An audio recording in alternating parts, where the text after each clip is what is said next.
Coming to you from the city of the weird.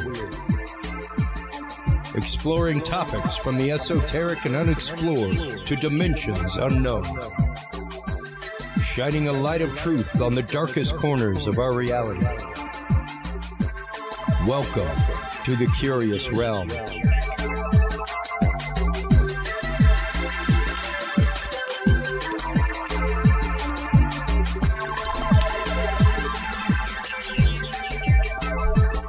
Well, hello, everybody. Hello. Chris Jordan here, coming at you from Austin, Texas. Hope everybody is doing well tonight. Hope everybody is doing okay.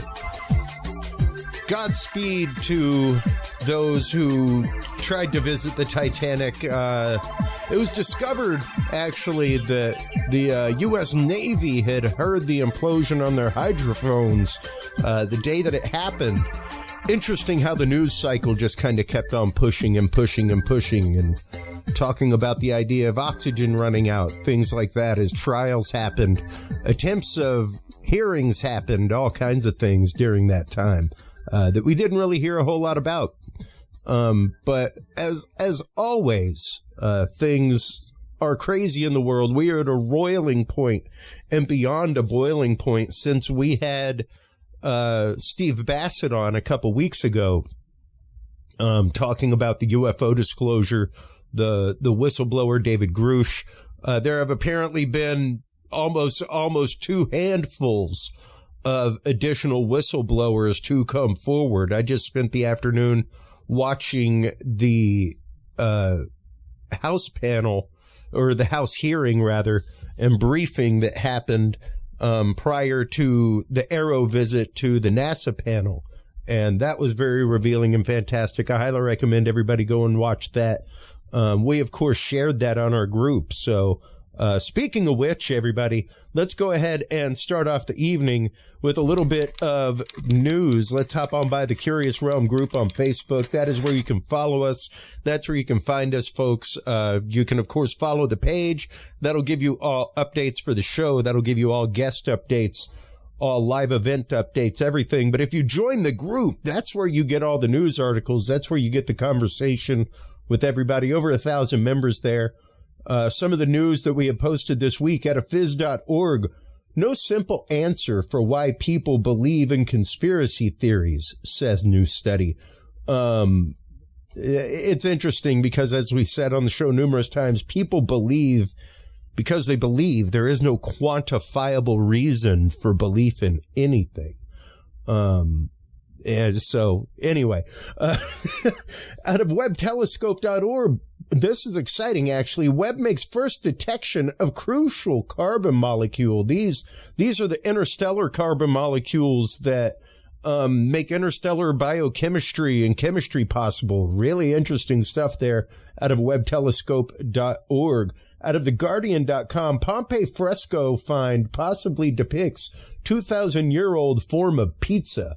That is pretty remarkable right there, because it literally just looks like a margarita pizza, if you're a fan of classic Italian pizzas.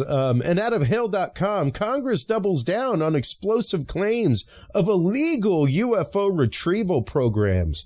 Once again, folks, that is just some of the news that's fit to print right there on our Curious Realm Facebook group. Stop on by, follow us. Join the conversation. While you were there, make sure to follow the Facebook page of our guest tonight, Daniel Harary. Excuse me. He is a fantastic author. He is the author of the book After They Came. We will be talking to him here in just a second. He is also the author of the headline article of this month's MUFON Journal. If you're a MUFON member like I am, a MUFON supporter, it came in your mail this month. The title of the article is Why I Think My Father Was Involved with UFOs for the Military. That is what we will be talking about tonight. That, and of course, his book. You can find more about Dan at his website, danhararyauthor.com. Welcome to the show. Dan, how are you doing this evening? Hey, Chris, thanks for having me, man. That was terrific. You really did your homework, I think. Oh, thank you. Thank you. Yeah, I try to. I Google stalk every guest lightly once I connect with them. It's always better to be prepared than to have no idea what the heck you're talking about. That's right. That's right. I have been enjoying, I'm probably about 70, 80 pages into the book right now. This just landed on my doorstep over the weekend. Right. And am very excited to be reading it.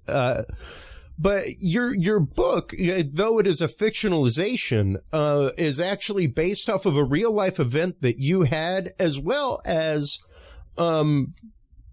possible inclinations that you have that your father may have been a civilian contractor for the U.S. military in regards to UFOs, UAP technology, things like that. So let's begin at the beginning, Dan. How was it that you first came, I guess, to the topic of UFOs in your life? Okay, great question. One thing, my dad was not a contractor. My dad was an employee of the Army. Sorry about that. Yes, an employee. Okay, so thanks for having me on. Dan Harary is my name. My two brothers and I grew up in a town called Deal, New Jersey, which is just next to Asbury Park, New Jersey. And everyone knows Bruce Springsteen came from Asbury Park, New Jersey. And when I was in high school, I worked with Bruce Springsteen. When I was 16, I used to run a rock concert hall. I was the stage manager there, me and my best friend in high school. Oh, wow. So my friend and I, and lots of my friends, we knew Bruce. Chris, I have to start with Bruce because it's Asbury Park. So my friends and I, we all knew Bruce Springsteen for a couple of years before he ever got famous. So that's kind of an interesting side note to my life story. That's awesome. So I grew up in Deal, just outside Asbury Park. My parents were from Brooklyn. They married in 50, moved down to the Jersey Shore 52. I was born in 56. In 52, actually 51, even before my dad got married, my dad was a physicist / electronics engineer, scientist. He got hired right out of college by the U.S. Army at Fort Monmouth, which is an Army base on the Jersey Shore. And Chris, I told you, I just did a presentation for MUFON LA the other day. Fort Monmouth was one of the top electronics installations the government had in the United States to develop new drones and missile systems and radar systems. So keep all that stuff in mind. But my dad worked for Fort Monmouth as a civilian engineer, 1951 till he retired in 1996. He started, I think, as a GS-5, which means government service. And when he left, he was very high up the ladder. I believe he was a GS-13, which Jimmy Church told me was very impressive. I didn't even know what that was. So anyway, so here's where my story begins. March 1970. I am just about 14 years old. My dad picked me up from school, drove me home. Suburban Street, New Jersey, Deal, New Jersey. Bright sunny day, maybe 3-4 o'clock in the afternoon. I'm in my dad's car. He's driving me home. I'm thinking about my homework, whatever. And I saw through the windshield, Chris, above my dad's car, a huge silver V like Victor, Craft. Big silver V, bright, shiny aluminum color, right over my father's car. And it was unbelievable. So I'm jumping up and down on my seat. I'm going, Dad, there's a UFO. Stop the car. Dad, there's a UFO. Dad stopped the car. My dad and I got out. We looked straight up in the air. And Chris, I'm jumping up and down like a lunatic. Dad, a UFO. Isn't this great? We're seeing a UFO. And my dad looked at this thing, Chris, like he was looking at a head of lettuce at the supermarket. It was like something he'd seen 1,000 times. Interesting. Interesting. No surprise, no fear, no curiosity. It was like he was looking at his car go through a car wash. I remembered it in the moment. At the moment, there was something very strange about his reaction. Then the best part of this story, my dad leans over, winks at me, Chris. My dad winked at me and goes, "Come on, kid, let's go home. We're watching a UFO. Come on, kid, let's go home." Because he was bored. Get in the car, go home. I had a rotary phone, 1970 rotary phone. I called the rotary phone. I called the Asbury Park Press newspaper. I said, "Hi, my name is Danny. I'm 14 years old. I just saw a UFO in the sky with my dad. And I'm calling to report it. And the lady, I'll never forget, she goes, Sonny, I'm really sorry. I can't talk to you right now. I'm getting hundreds of phone calls about this. I got to go. I can't talk to you right now. So I looked in the paper every day that week for an article. Nothing ever ran, okay? Nothing ran. Now we cut to 47 years later. I had forgotten about this, Chris, for 47 years. Wow. Why did I forget? Some people said I was abducted. Some people said I had missing time. I'll tell you why I forgot. I was into rock and roll. I was a drummer. I was a rocker. From the age of 10, when the Monkees came on TV. But when I was 14, I was in bands. I was chasing girls. My best friends and I went to every rock concert known to mankind. I wasn't thinking aliens, UFOs. I was thinking Led Zeppelin and Pink Floyd. So that's why I just completely forgot about it. Okay, what happens in 2017? 47 years later, my father passed away. Okay, so my father passed away. I went to a deli in West LA to get a pastrami sandwich. This is all true. Everything I'm telling you is true. And to think about my dad and how much I was going to miss him. And as I'm waiting for my sandwich, Chris, a beam of light or energy or magic, a beam of magic came into my brain from heaven. True story. I don't know what it was. Beamed into my brain at the restaurant there. And in my brain, I replayed the 1970 Silver V sighting as a home movie. I saw it as a home movie. I had forgotten about it for 47 years, and it played as a home movie 3 days after my dad died. Now, let's think about that. That's pretty remarkable, right? Absolutely. So I saw it in my brain, and I saw the craft again. I saw my dad, had no reaction, and I remembered my dad winked at me. And I was like, holy S word. My dad knew what that was. My dad knew what that was. So that's when I put it together, 2017, that my dad had knowledge that he never shared with my mother or my brothers or I. Okay, next part of the story. Oh, okay. So while I'm still waiting for my pastrami sandwich, I asked the waiter for a pen. And then, Chris, my hand started doing automatic writing on the paper tablecloth there. And my hand wrote, write a book about benevolent aliens. And then my hand wrote, lead character's father knew about UFOs. And then I wrote ATC, all capital, ATC. And then my hand stopped writing. And I looked at the paper and I said, ATC, what the heck is that? I had no clue what that was. Didn't know what it meant. I kept staring at it until after they came into my brain. Okay, so I saw the 1970 sighting. My hand did the writing. I finally got my pastrami sandwich. I inhaled it. I raced home. And Chris, every single day for the next 8 months, I wrote this book after they came. That's how this book came into the world. That is an incredible story, Dan. And to know that once again, you put this out of mind for 47 years. And I have talked to numerous experiencers on this show of not only UFOs, but numerous paranormal events. And that is the case so many times where the most innocuous thing in the world re-triggers the vivid memory of the experience. What was it like for you when that memory did come flooding back? I mean, of course, not only the inspiration for the book was in that thunderbolt, but emotionally, what was that like for you to kind of relive that home movie? Chris, it was a profound moment in my life, beyond words.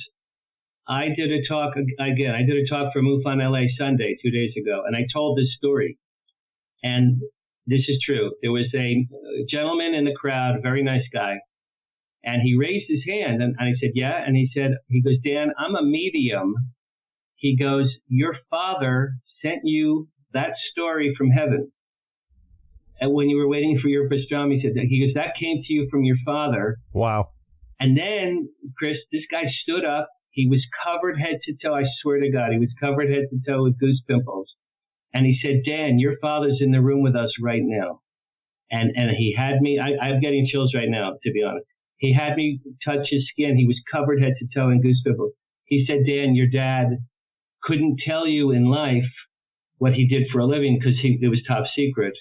But in the afterlife, because Chris, my vision came 3 days after my dad passed. It was from my dad. And I like to think it was from my dad from heaven. He was saying, Danny, I couldn't tell you my whole life. I had a top secret job. I couldn't tell you what I did for all those years. But now that I'm dead, I don't need my pension anymore. No one's going to threaten to kill me.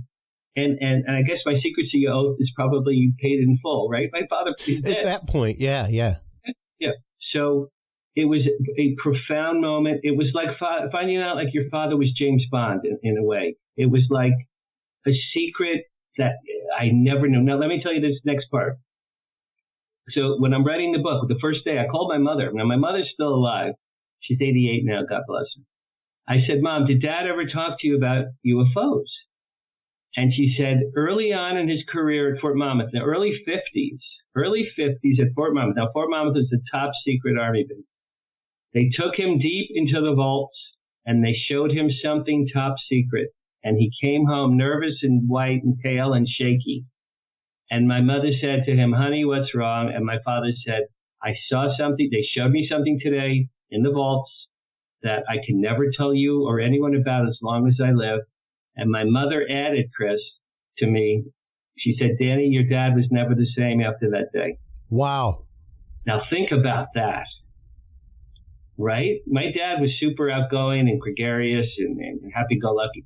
She said the dad I knew was a very serious man. He was a serious person. Rarely, made jokes or anything silly. My dad had to have seen, now this is my guess, I'm guessing. I believe my dad saw a recovered craft or some recovered technology, extraterrestrial. I don't think he saw alien bodies, but you know the Jackie Gleason story, Chris? Yes. You must know that. Yes. Right? Nixon showed Jackie Gleason dead alien, and Jackie Gleason's wife said he was never the same, right? Yeah. Okay. Do I know this for sure? No. Okay, but let's put the clues together. My dad worked for the Army for 45 years, starting in 1951. Now, 1951 is 4 years after Roswell. So that's pretty close to Roswell, if in fact we have recovered data, which I'm sure we do. So he was there 45 years, Army base, top secret clearance. My dad gave talks at the Pentagon all through my childhood, that I know. My dad went to White Sands Missile Testing Grounds countless times all through my childhood. He once told me he wrote reports that had been read by several U.S. presidents, starting with Kennedy. He told me I was impressed with that. My father and I saw a major UFO sighting, and he had no expression on his face.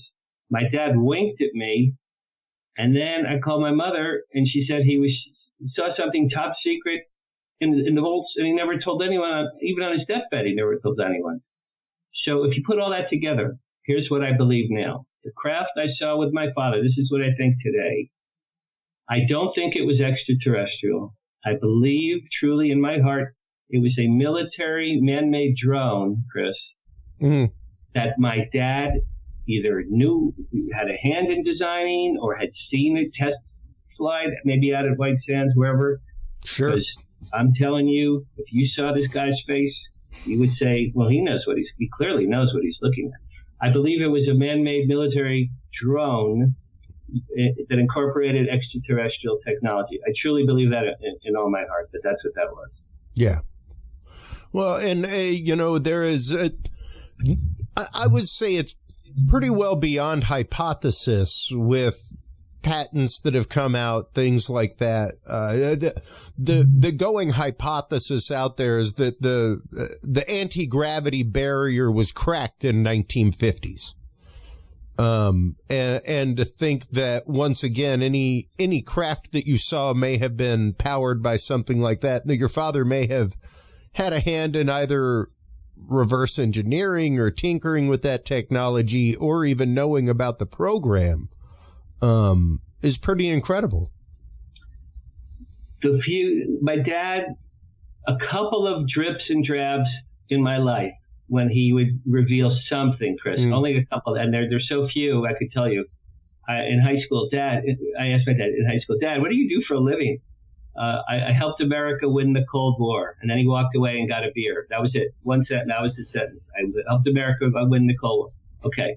When I was maybe 10 or 11 or something, I remember my dad said, I helped put some beacons on the moon so we could know when we land there in the future, we'll know where we're going to land.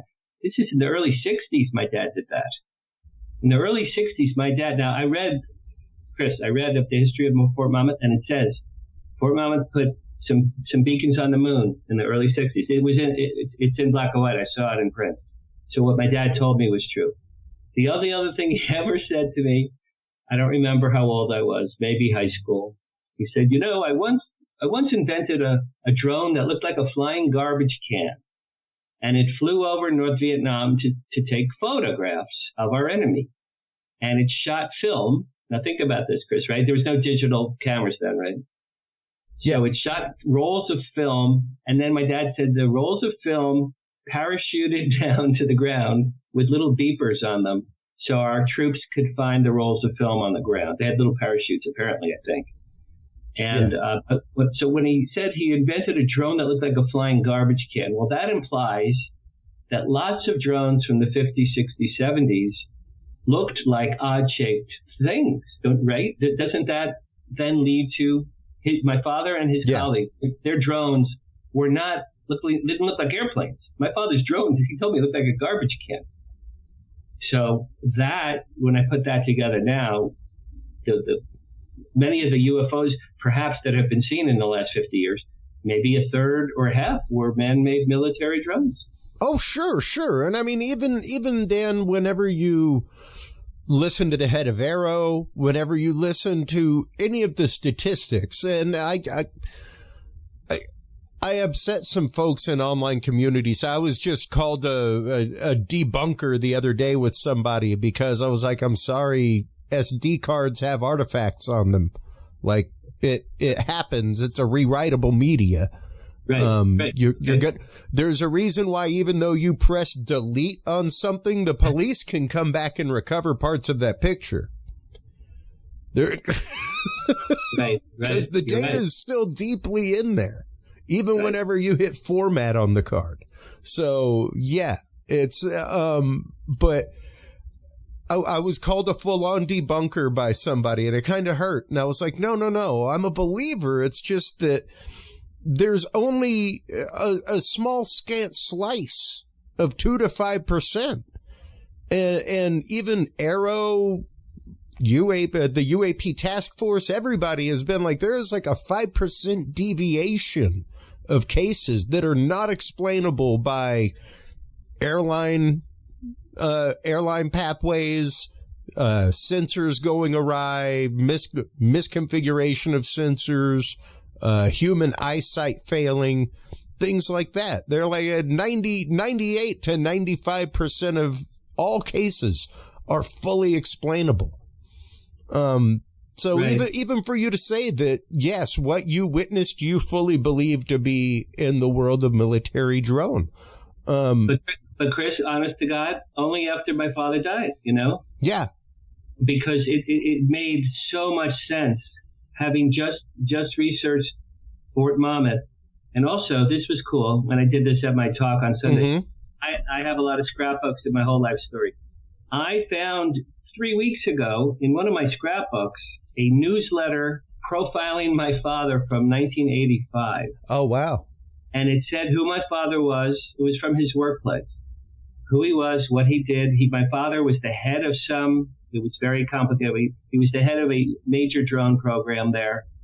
He invented some device, Chris, that allowed a laser beam target in the sky to shoot and destroy a military tank. My father invented that, whatever that's called, laser artillery thing. Wow. So when I read this, I'm like, okay, so my dad did quite remarkable things. He never talked about it. He never shared it, not even with my mother. Couldn't. My dad was a patriot to America. He was never, ever going to risk his pension. My dad's whole life was, when I'm 65, pension. 32 more years, I get my pension. 18 more years, I get my pension. Now, my dad was never going to reveal a secret, you know? Yeah, yeah. So my personal belief, of all the things that are weird in the sky, here's what I believe. Roughly, I believe a third of those things are balloons, birds, a misidentified phenomenon. Okay, absolutely. I think a third are military man-made items that we never saw because they were top secret, like things that my dad did. Yeah. And then I believe the other third are absolutely extraterrestrial. I could tell you about my 2008 sighting. I know that was an extraterrestrial craft. I know it in my heart. And what was your 2008 sighting, Dan? Okay, so we'll go back in time just a hair. So in 70 was this sighting with my dad, which I absolutely, truly forgot all about. That was that. I'll tell you a quick middle story. 1996, I'm now married and divorced and have two little kids. So my son was 8 years old. My ex-wife moved out to Lancaster, California, near Edwards Air Force Base. And I visited my kids every weekend for many years when they were little, on the weekends. So my son Jordan was 8, 1996. He wanted a telescope for his birthday. Got him a telescope. We're looking in the sky. If you're familiar with Lancaster or Palmdale, it's called the high desert. And out there, the sky is very clear because there's no smog and there's no city lights. So it's a black sky, bright stars, bright planets. You see everything really well out there. So my son and I looked through the telescope and we saw a moon and we saw Saturn and we saw whatever. We saw all the cool stuff. And as I was going to turn around and put him to bed, suddenly a bright light from the far right corner of the sky. It was very bright, like white yellow color, Chris. It looked kind of like an egg. It was oval shape.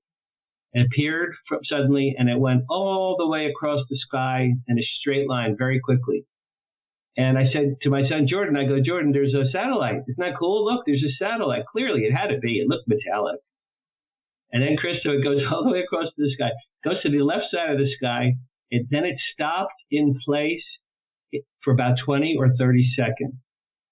And when I saw that, I thought to myself, wow, that satellite's going to crash to Earth. It's going to crash. Something went wrong.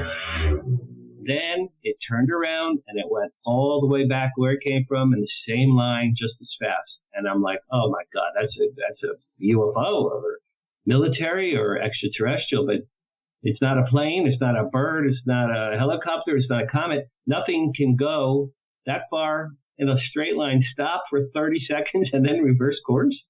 Nothing could do that. So that was my second. That was my second UFO sighting. In 07, I joined MUFON. In 08, James Gilliland, do you know who he is? Yes. Okay, so that's my 08 story. James Gilliland in 08, he owns the ESETI Ranch, I'm sure a lot of your people know, in Washington State at the base of Mount Adams. And he gave a talk at MUFON LA. I was with a girlfriend named Barbara at the time. And he said, it's a major hotspot for UFO sightings. We have them for hundreds of years. The Indians call Mount Adams the mountain of shining lights. We have people from NASA and governments and the military come all the time to check us out. So I said to my girlfriend, I go, we got to go to this place. Yeah. So this is 4th of July weekend, 08. He had a 3-day weekend up there.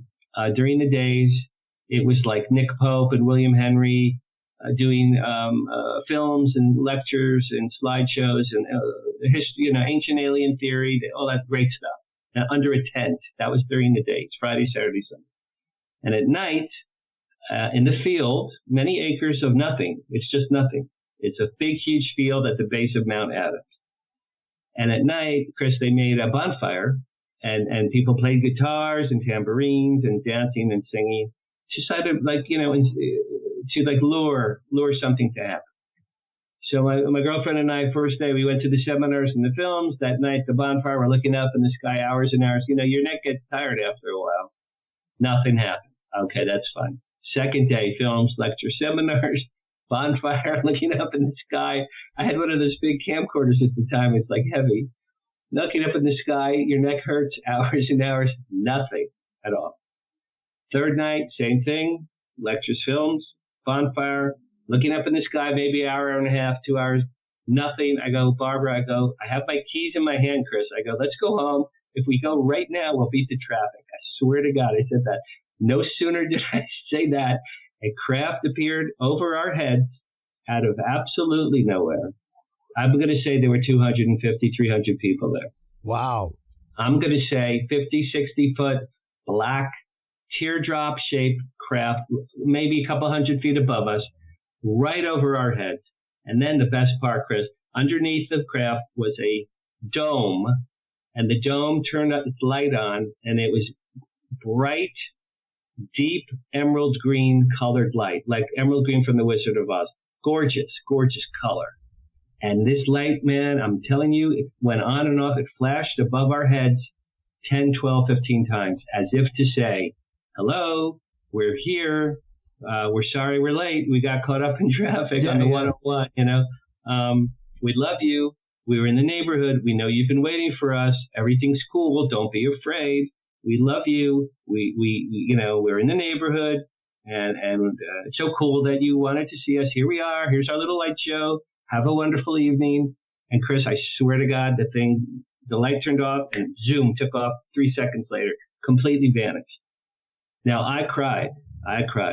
People cried, people were hugging and kissing and dancing and singing. I'm crying. I'm like, Barbara, we saw extraterrestrial beings communicate with us. That was not a Chinese weather balloon, Chris. That was not a drone that my dad built. This was them.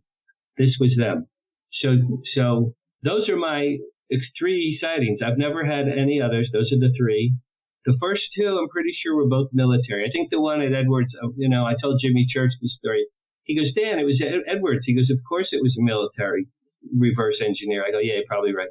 But Chris, this third one at East Eddy, man, that was them. I know it was them. That is an incredible story, Dan. And I mean, one of those that it's the moment that everybody who hopes for the experience hopes for, to be able to witness something in such a way, not where it's just a glancing moment, but where it is directly there in front of you.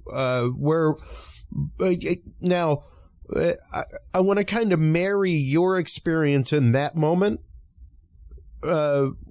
especially knowing what you know, with the belief that was craft, not a ARV, alien reproduction vehicle, or right. Government drone, anything like that. Right.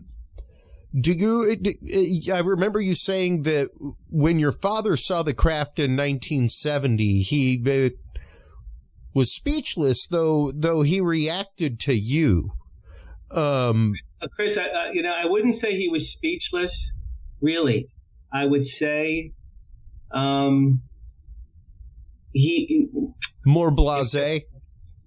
Embarrassed I would almost say embarrassed would be the word, as if to say, oh God, my son is with me and we're looking at one of my top secret things that I know about, and I'm with my son, like I don't want to lie to my son. Yeah. So I guess I should say, no. Chris, he said, I swear to God, he said no words, Yeah. If you and I were there, so what we saw, you and I would have been hugging each other, jumping up and down. Well, any normal person would have been jumping up and down. This is the coolest thing I ever saw in my life. My dad was almost embarrassed, like, oh God, I hope my son doesn't ask me any questions about this. Well, and that's why I'm asking you the question about the relation between the two, and if because so many times I hear from so many witnesses who were there with somebody else. Like, these are things sometimes, Dan, that drive wedges in people's relationships. In the case of Terry Lovelace, his experience in the forest, with the craft that he saw, he and his buddy that were in the military together, like, no longer spoke to each other. They never spoke about the craft. They never spoke about their incident. They never opened their mouth to each other about both mutually being there when this happened. But they never spoke again.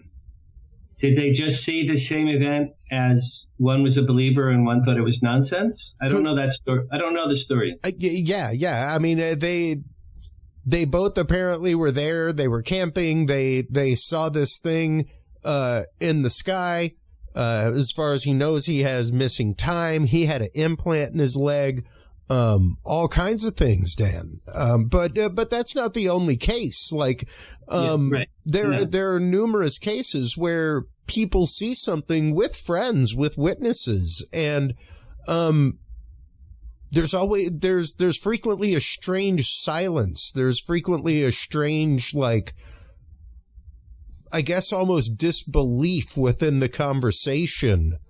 And an emotional disconnect between the witnesses. Did you find that between you and your girlfriend at the time? No. If I recall, she cried as well. I mean, people were crying with joy, literally with tears of joy. This was a communal, profound experience. We all had it together. We all shared it together. I've not been in touch, and she and I broke up later that year. Nothing to do with the UFO, but it was something very special. It was a gift, Chris. You made a good point earlier. You know, I could have easily gone my whole life having never had that moment. Absolutely. But that I honest to God, I could still feel it when I did my talk that Sunday. But I still feel it in my heart, even right now. I can still feel the warmth of their. I don't, maybe it was like. Because it was blinking on and off, like maybe it was alien Morse code, you know what I mean? I don't know what they were saying. My feeling was, hello, we're here, we love you.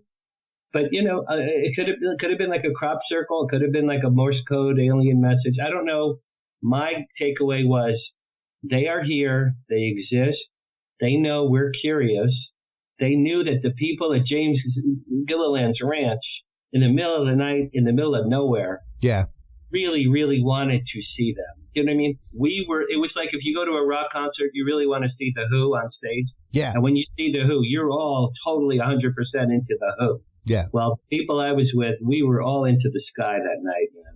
Now, that brings up another topic that we speak about regularly with experiencers. And do you think that it is the fact, because there are many times where somebody witnesses something the person with them does not. Do you think that it is the fact that you were all, I guess, vibrationally in the same place? Like with the same desire to experience something?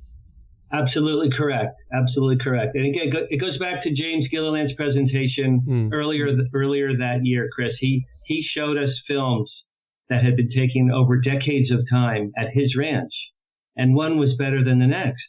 And he said to everyone, he goes, if you want to come and see something, I can't guarantee you, but I can assure you, you'll have at least some kind of an experience out there, because everyone does.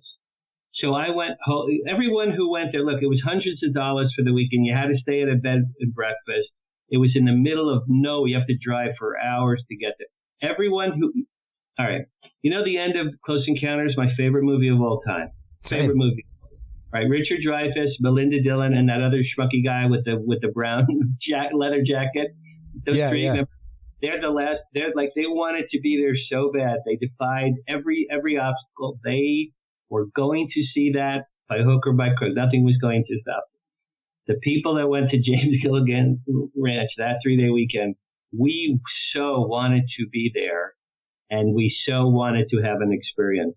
So, and it is kind of funny, it's kind of funny that it happened on the last night. It's kind of funny. I think this is funny. I had my keys in my hand, Chris, because there were so many cars on the grass. I thought, boy, it's going to take a while to get out of here. There's so many cars here. So it showed up. It was almost like Dan don't get in your car. Don't go yet. I know you have your keys. You have your keys. We have a light show for you. Just hang out. We'll be right there. But to answer you, everyone who had that experience wanted it, longed for it, hoped for it, and it was a gift we all got. Everyone there was smiling and crying. Everyone there. There was no one who said, "Oh, that's BS, man. That's a laser light." Some James Gilliland shining a light with his laser pen. Nobody said anything like that at all. And how, looking at these experiences now, Dan, the one in 1970 with your father, the one later at the Air Force Base, and the one at the ranch, how have these experiences changed you as a person? How have they? I mean, of course, they led you and inspired you to write after they came, but in addition to that, how have they changed the way that you filter the world? Have they changed the way that you process reality? Anything like that? Absolutely correct. Well, a couple things. This is interesting. In 70, I saw a UFO with my dad. In 96, I saw a UFO with my son. Right? That's pretty cool. And then in 08, I saw a UFO with a girlfriend. So all three times I was with someone that I loved. So that's kind of cool, I guess, Sure. And someone just pointed out to me recently, he said, Dan, you're sighting with your son. You saw a thing with your dad, and then you saw one with your son. I'm like, oh, yeah, you're right. It wasn't obvious. Yeah, that's the first thing I was going to point out was the generational connection there. Yeah. So I believe, in looking back now, I believe all three of those sightings were meant for me personally to see with my own eyes and to experience. That's number one. Number two, when I joined MUFON in actually 07, the year before Gilliland, I joined MUFON in 07. The first talk I ever saw at MUFON, Chris, was Giorgio Tsoukalos. He did Ancient Alien Theory. He talked about Eric von Daniken's books and cave drawings and petroglyphs of craft and beings and biblical references to UFOs in the Bible. And I sat there, man, and I was like, oh, my God, there's all this information in the world that I know nothing about. So for me personally, 07 is when I began really to get interested in this topic. Okay. But it all gelled for me. We all come back to 2017. My dad died. My dad sent me the home movie from heaven. I know that's what it was. And after my dad sent me that home movie from heaven, I'm like, wow. Well, I totally am into this topic. I never knew what my dad did for a living. I'm mourning my father's death. My father just told me through paranormal means, Danny, I worked on UFOs. He told me from heaven. He said, Chris, it all just gelled, man. It gelled so wonderfully. I'm so blessed. I went home and wrote this book. It's a science fiction novel, but throughout I have threads of ufology history in there. I have aspects of my life. I have aspects of my father's life. It's a tribute to my dad. I've been so lucky, man. I've gotten wonderful reviews from Nick Pope and Richard Dolan and George Norrie and Jimmy Church and Earl Anderson and Kathleen Martin and Travis Walton. I've been blessed. And it's honest to God. This is not to brag because people have told me, Dan, you channeled the book. And I believe it. I did.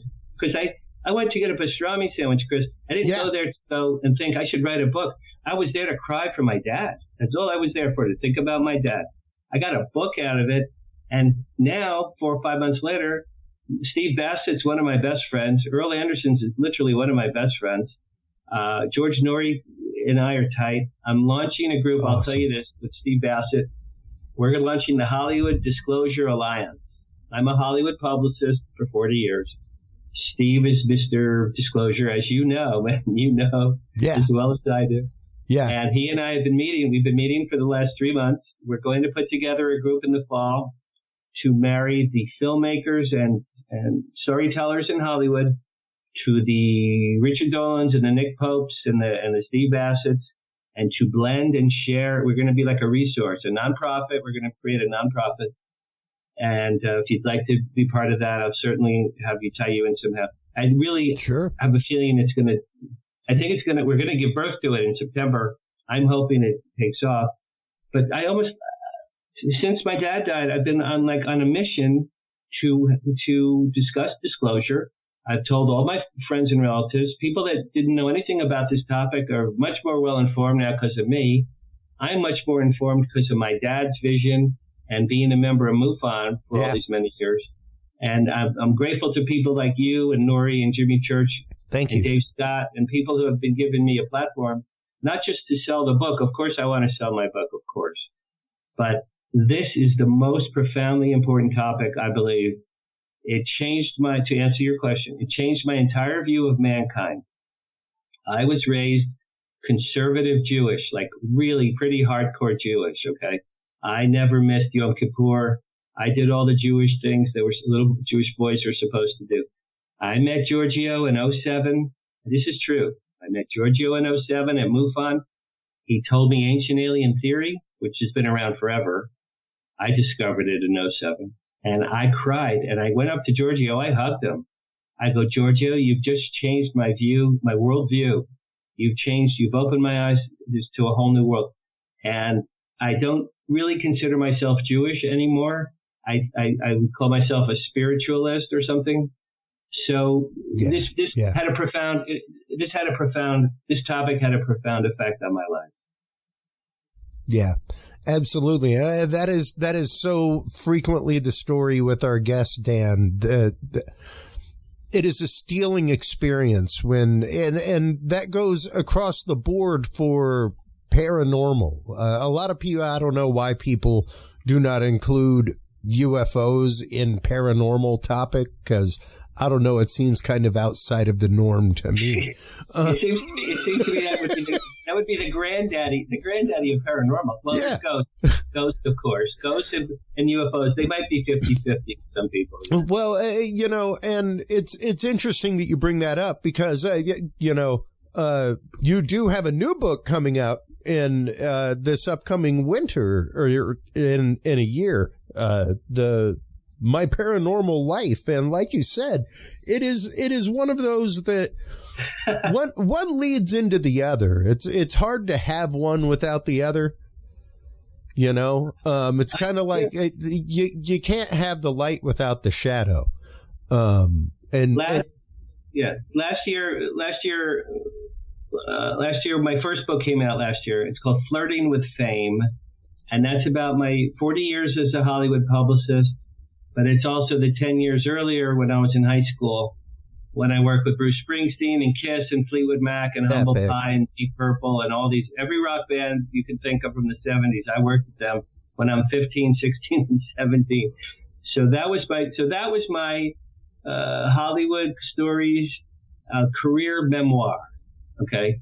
Then I write after my dad died, and I just told you that story, how that came to be. Sci-fi, but blending in aspects of my life and my father.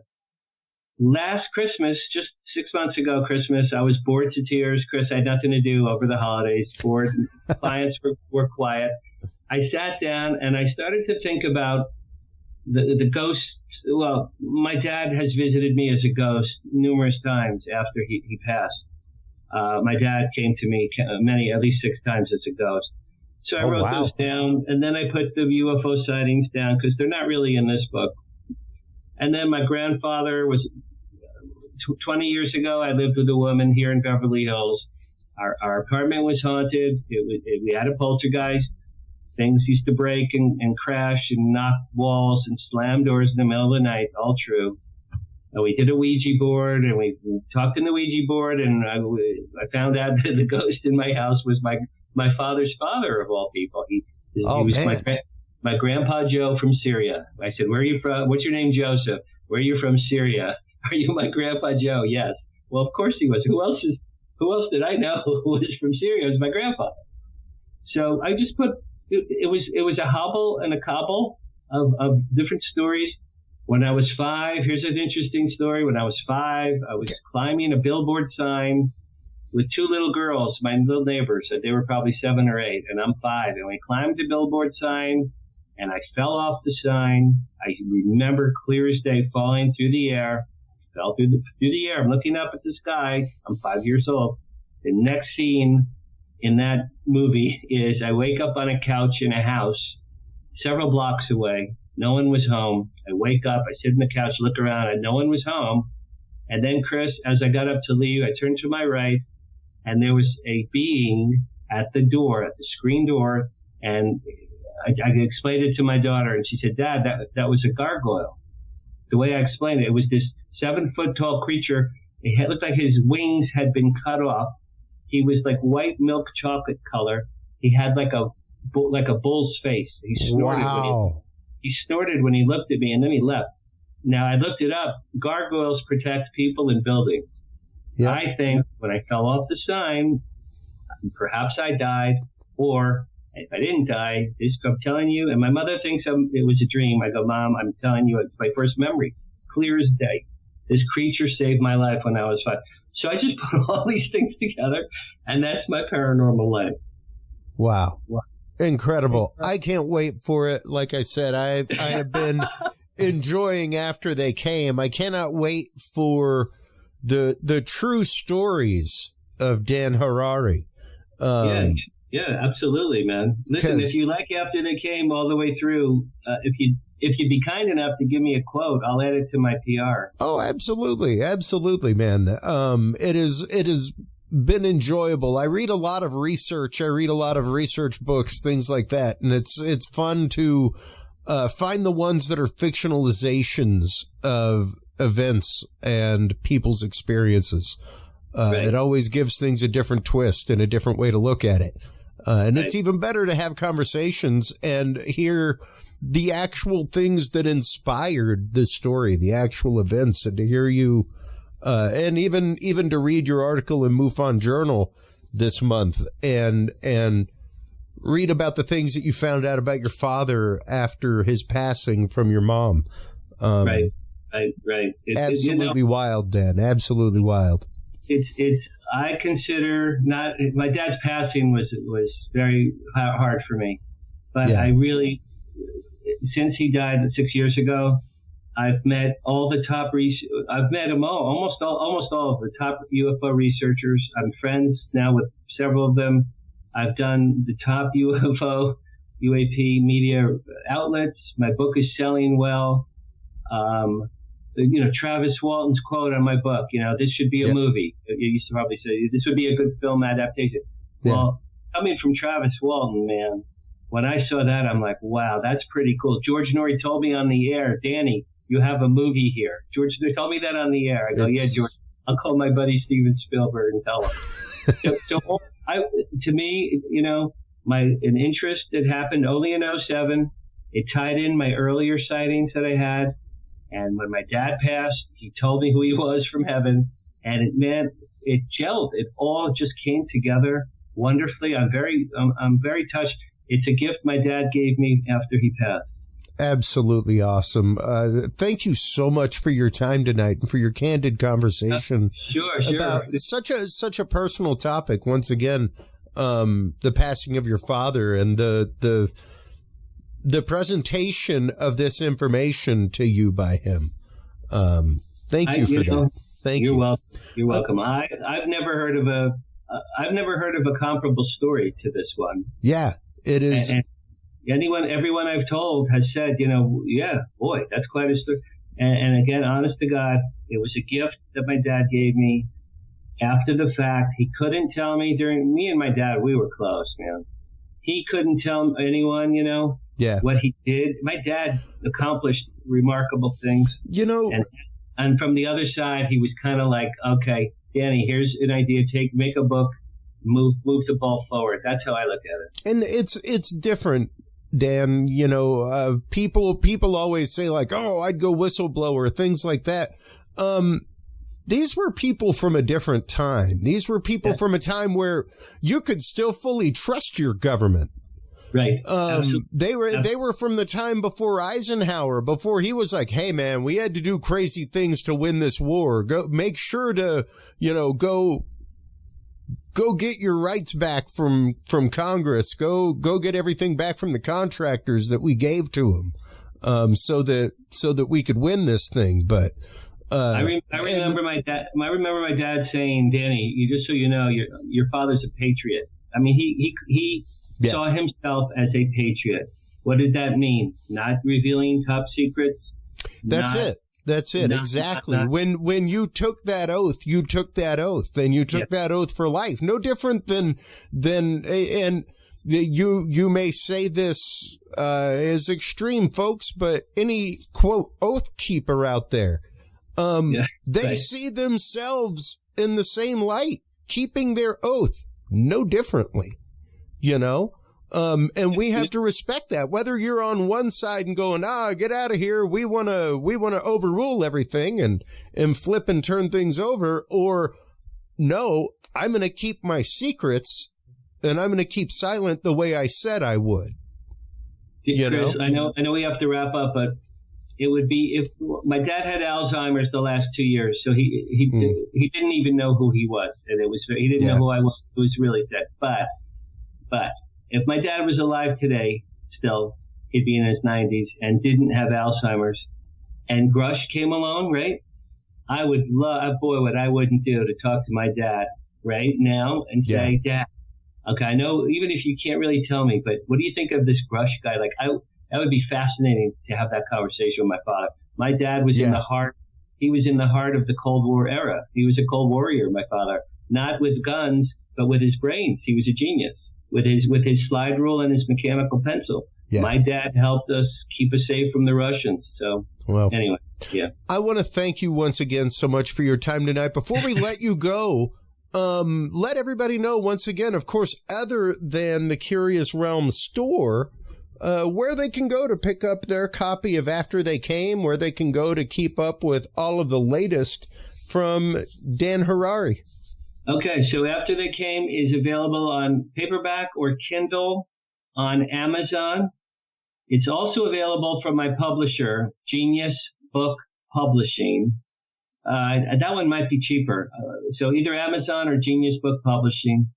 And if anybody wants to know more about me or contact me, it's right there from Chris, danharariauthor.com, danharariauthor.com. All my books are there. My blog, my email, and again, people like Chris and you guys are great, man. You guys rock, and you can see some fun photos. There's me with Georgie Otsoukalos and Eric Von Daniken. Awesome. Chris, I give Eric Von Daniken my book. He goes, "Thanks, Dan. I haven't read this one yet." I go, "Eric, it just came out 3 days ago. That's why you haven't." Of course, you haven't read it. Yeah. All right, brother. Thanks, man. Well, thank you so much. We're going to let you go. I will be in touch with links for this tomorrow. Everything is going out live, all that kind of good stuff. Thank you again for your time, Dan, and we look forward to having you on again later. Great. I'd love to come back for my next book. Absolutely. We'll definitely have you back. Take care, and Godspeed in all you do. Thank you. All right. Bye-bye. Wow. Amazing conversation. What a great guy, and amazing story. You know what? Number one, to have the UFO experience with your father, and then to have it with your son as well. Pretty wild. I mean, number one, to have more than one experience in life to begin with the paranormal, is incredible. So, Dan Harary, thank you so much for your time. Make sure to stop on by his website, folks. Stop on by Curious Realm. Buy your copy of his book, After They Came. Of course, stop on by. Join MUFON. I can't tell you what it is to get these every month. See the sighting reports, everything else. Stop on by and check them out, folks. I am not affiliated with MUFON in any way other than being a lifetime contributor to MUFON. I, of course, sponsor their conference every year, but aside from that, I get no money from MUFON. I'm not a MUFON spokesperson. I just truly believe in what they do and in the cause of what they do for the cataloging of sightings and experiences. So, thank you once again, Dan. When we come back from commercial, everybody, we will be joined by Mary Helen Hensley. The topic is, alternate lives that encroach on your current life. Could you have a past life that you don't know about, that may be affecting your reality? What can you do to kind of suss that out? And what can you do to help that out? We'll get into that and so much more with Mary Helen Hensley right after this, folks.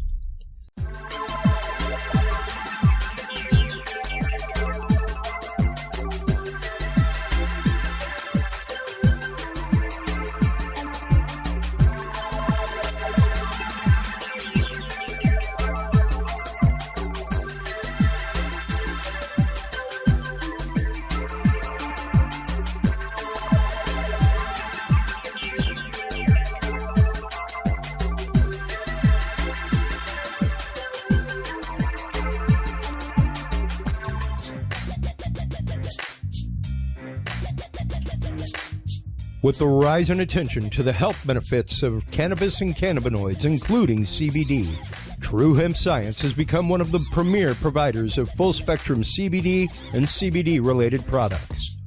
Using a proprietary spagyric process, True Hemp Science extracts maximum benefit from the whole hemp plant. Buds, leaves, stems, seeds, even roots. Every part of the plant is used and then reused to formulate a rich, complex profile of CBD, CBD derivatives, and terpenes guaranteed to provide the relief and benefits you need daily. Visit TrueHempScience.com to experience the best CBD oils, edibles, and topicals on the market today. And use code CURIOUS7 to save 7% off your entire purchase of $50 or more and get 2 25 milligram CBD cookies or brownies free. That website again is TrueHempScience.com and the code is CURIOUS7.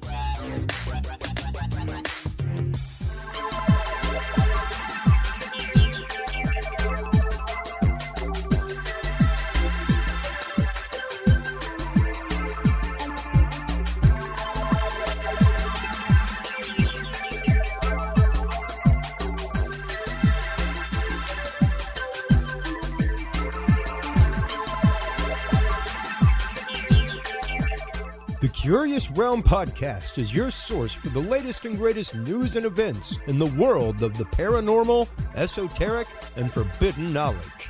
And there's no better way to spark the conversation than with items from the Curious Realm store. Choose from fan favorites like hoodies, mouse pads, coffee mugs, and more. Buy books and items from your favorite Curious Realm guests. Get your hands on the latest gear for paranormal investigations and experiments we discuss on the show. Open your web browser and stop on by the Curious Realm store at curiousrealm.com/store to buy the latest Curious Realm wear and out-of-this-world gifts for yourself, your family, or a mind that you want to open. That website again is curiousrealm.com/store.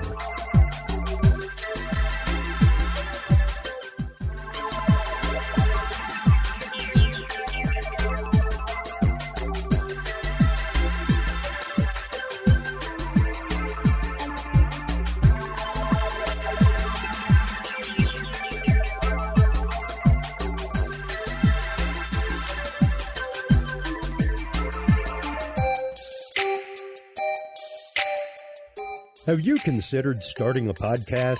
Looking for a way to make your business a voice of authority in an industry? Then Podcast Cadet is the solution for you.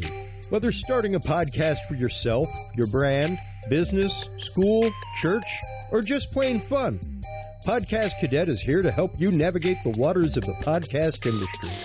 Specializing in one-on-one consultation and training with industry professionals in fields ranging from podcast technology and editing to distribution, monetization, and even social media strategies. Podcast Cadet tailors their services to the specific needs of you and your podcast. Do you already have a podcast and trying to find ways to engage and grow your audience? Sign up for your Podcast Cadet audit today and let us help you explore new and exciting ways to leverage your content and elevate your podcast brand to whole new levels.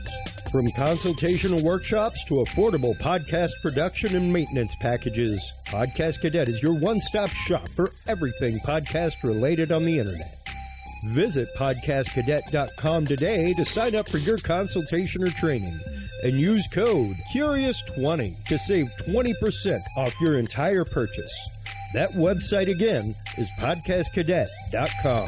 Hello, everybody, and welcome back from that so refreshing break. Thank you so much to all of our sponsors, especially True Hemp Science. If you are a user of CBD products like I am, stop on by, check out their full spectrum CBD products over at truehempscience.com. Make sure to use the code CURIOUS7 to save 7% off your entire cart of $50 or more and get yourself a free edible as well. While you are online, of course, make sure to stop on by CuriousRealm.com. That is where you can find all of our content. That's where you can sign up for mailing lists. That's where you can fill out our experiencer form if you're an experiencer of the paranormal. That is also where you can find our video vault, where you can follow all of our guest content, including Dr. Mary Helen Hensley, who you can find at maryhelenhensley.com, as well as signs.app, SINES.app. We will be talking a little bit about that today. But to start off the conversation, we will be talking about past lives, things like that, how sometimes those things eke into our lives and what we can do to clean that up, what we can do to, I guess, refreshen our lives, help get rid of some of that past trauma that may be lurking about. So welcome back to the show, Mary Helen Hensley. How are you doing? I am great. Thank you for having me back. It's great to be here. Always great having you back. It's always an reinvigorating conversation whenever I have you on. So let's begin with how have things been over there with you? Things in Ireland are very strange, as they are around the rest of the world. Yeah. It's like, where does one begin?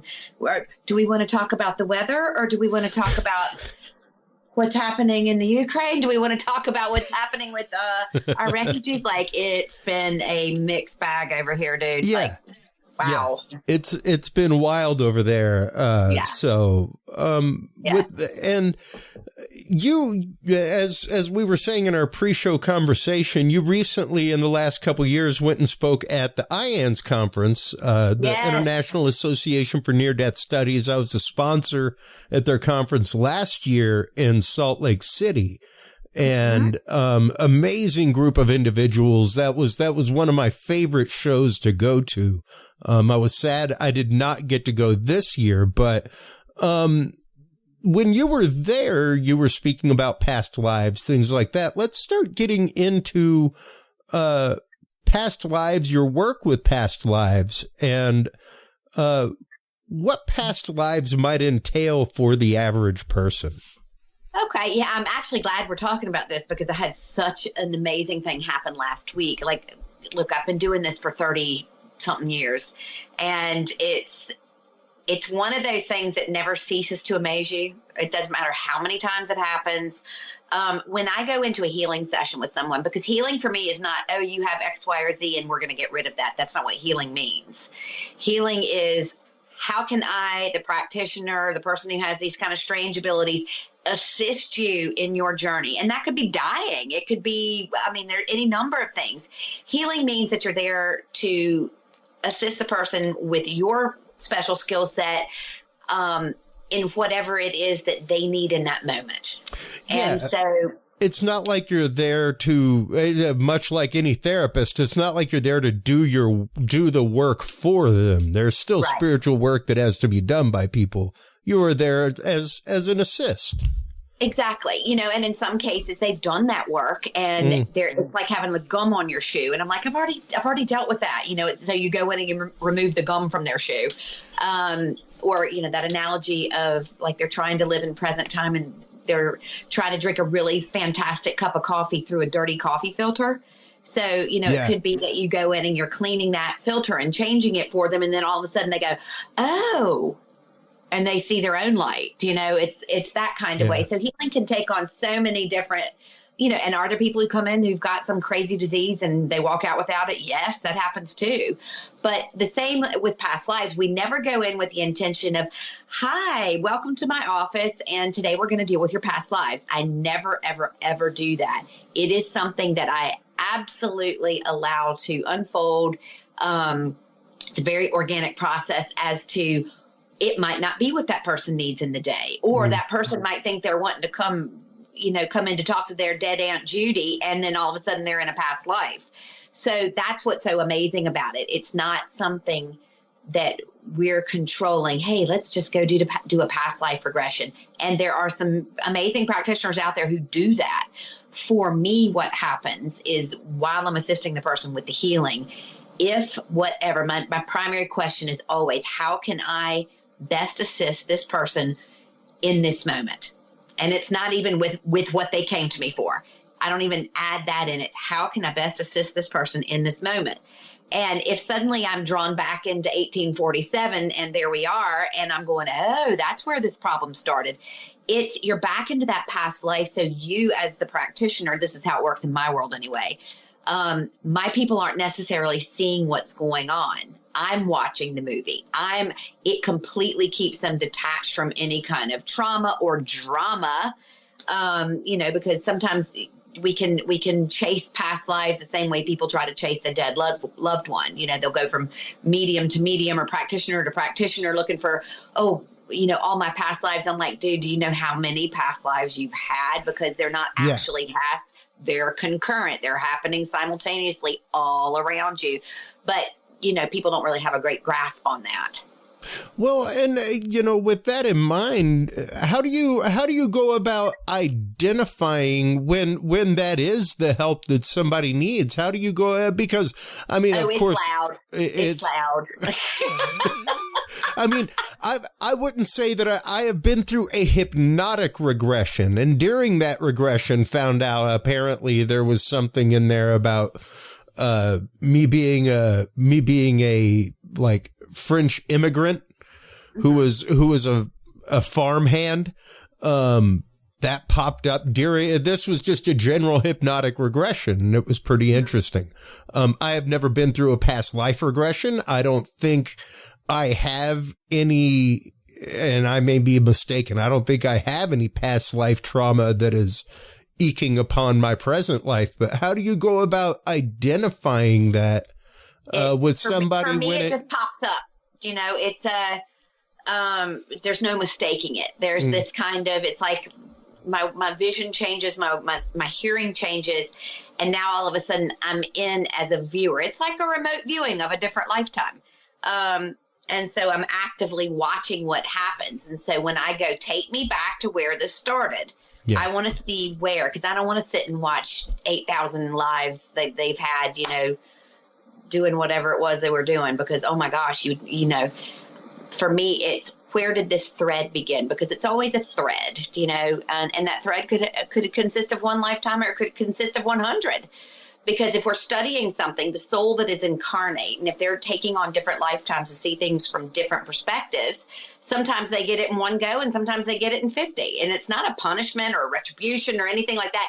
It is them in control of putting themselves into these lifetimes so that they can experience things from different angles. It's like, it's like if you were photographing a subject, you can have one straight on photograph, or you can photograph them from every possible angle. And so past lives will often, or concurrent lives will often, work in that same way. And so I'm like, take me to where I need to go to see what is messing them up in current time. What are we hooked onto? What's causing an issue? So for example, this was so amazing because my office is like the most fun office ever. People love coming in here. First of all, because you are greeted by my amazing office manager who also has Tourette's. So I am living my best life with this woman with Tourette's because everyone loves her and they're so used to her. So she's blurting stuff, and I don't know if you've ever been around somebody with Tourette's.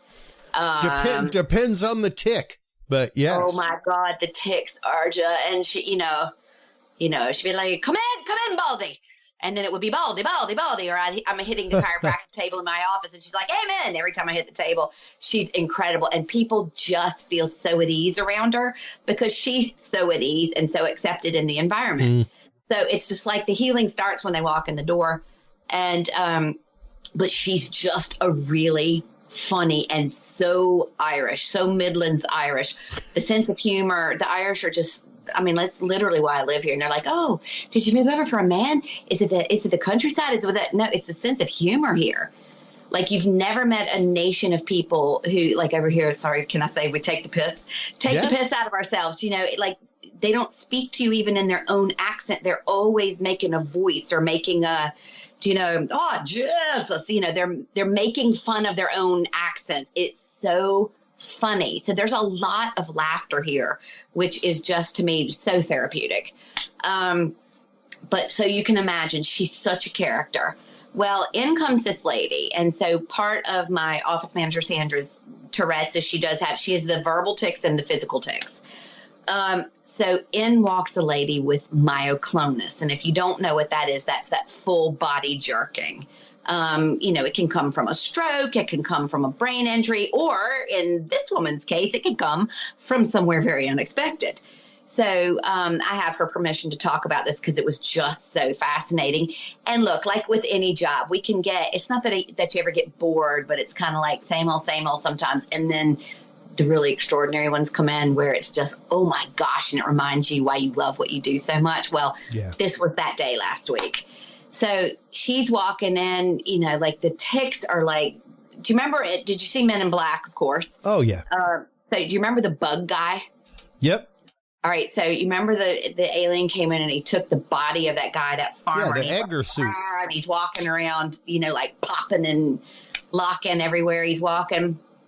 So that's kind of what myoclonus looks like for this woman. It's these like spontaneous, like the leg kicks out or the arm jerks or the head goes or whatever. And so she's been told by the medical community that it's from brain damage. And I'm like, let's go see. So in we go. And, you know, I'm just like, look, whoever it is, whatever we need to know, let's do this. And so she was like, awesome. So she lays on the healing table, which now she's being pumped with layer upon layer of different frequencies. And I actually gave to you so that you could share with the audience this exciting news. My frequency guru, the guy that you can turn around and go, listen, I need this, and he just makes it. He creates it. He's the most incredible. He's a frequency wizard. That's what he is. And he has put years into creating this application. So the frequencies that I use in my healing, he's created an app that not only incorporates my work and what I do and some of my books and all, but so many different healers across the board. And this music that he has created, and I mean from everything from mood to sleep to healing X, Y, and Z, it's incredible. And so I'm like directing everybody, run that way. It's Signs, SINES.app is where you find it. It's incredible. And so what's beautiful about it is it's constantly growing and building. You know, by the end of the year, my show, I have a new little TV show where I'm teaching some of the healing principles in a fun, easy way that's good, easy for people to digest and not get bored, called The Mary Hellion. So I'm taking some of the questions that I'm most asked and answering those in this kind of new format.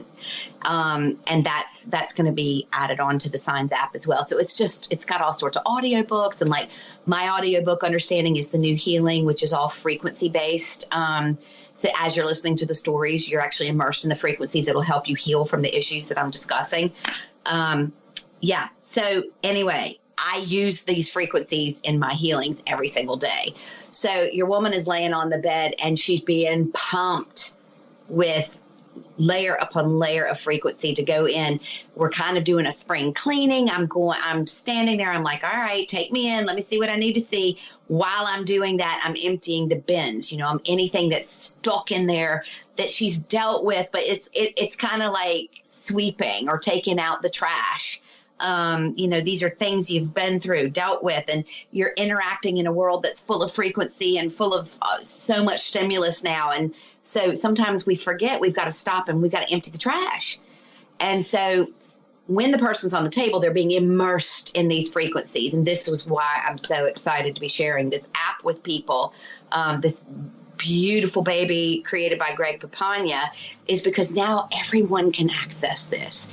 You can go, okay, I need help with this, and there's that category. And, I really want to work on emptying this or shifting this, and there it is. So that's what I'm doing in my everyday work. It's not like we want, I don't want to be the guru that people have to go to in order to do this. I want them to have the tools to be able to access this stuff and do it themselves.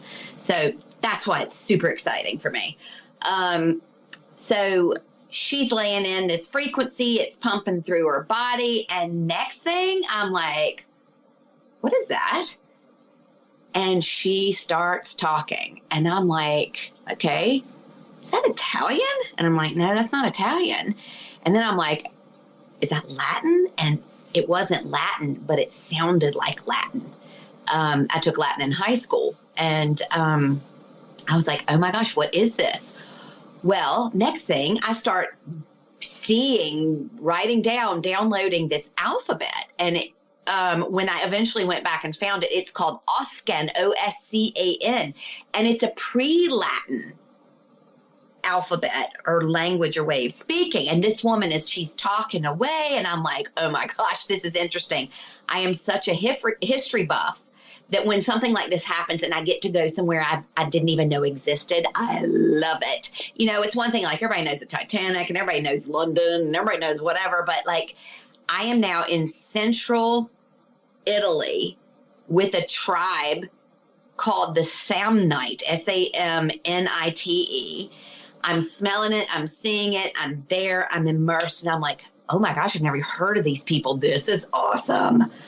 And so in 82 BC, the Romans came in and there was an ethnic cleansing, and they were wiping out. This was a very peaceful agricultural community. They worshiped the goddess Ops. And I was like embarrassed to say I didn't know who Ops was in that moment. Maybe I used to and I forgot, but Ops was the mother of Jupiter. And so this community, this was that was their goddess of choice. And it's actually the Latin base for opportunity. So the goddess Ops is the base root of opportunity. In Greek mythology, she would have been known as Rhea.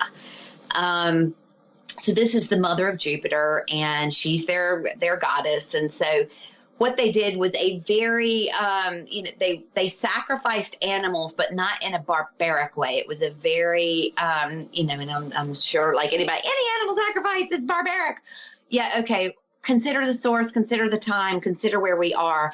And it's not like people were running around just hatcheting up animals. This was a very, like a religious ceremony. It's like taking, the body of Christ, the wine, the bread, the whatever. It was a very symbolic, but a ritualistic, where in their method of thinking, it needed to be a live being. And so they were animal sacrifices to this goddess Ops.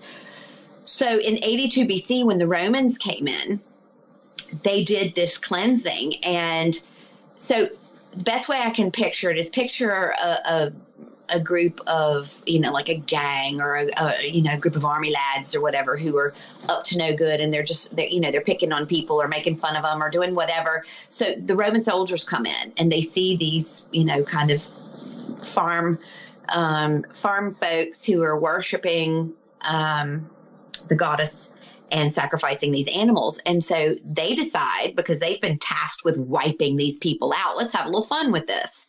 And so they started sacrificing the people the same way those people would sacrifice an animal. And I'm like watching this whole thing. Oh, wow, it is right.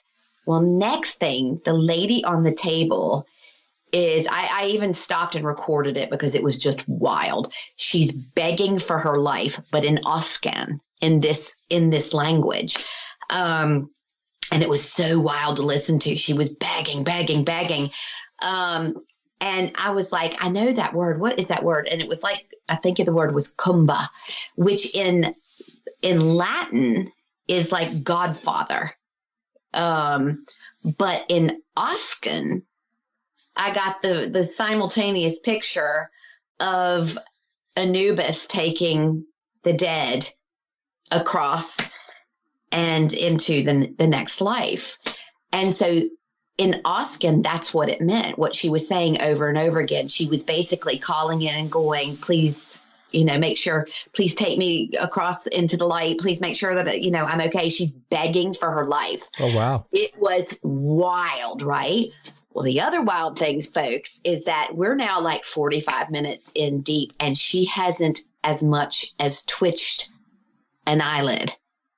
And I was like, oh, this is really interesting.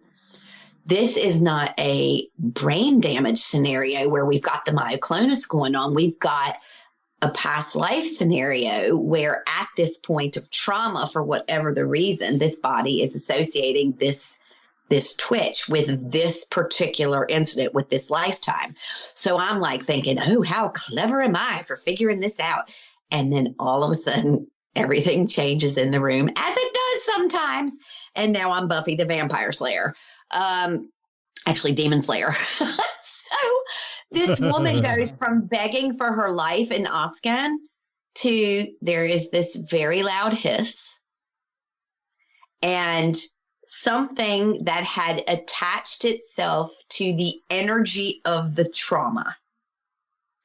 And there's a very good example of this. Now, the writing is fiction, but the concept is so similar to what we who practice this and or deal with this on a daily basis. He nailed it. There's an author called Ben Aronovich he wrote for Doctor Who.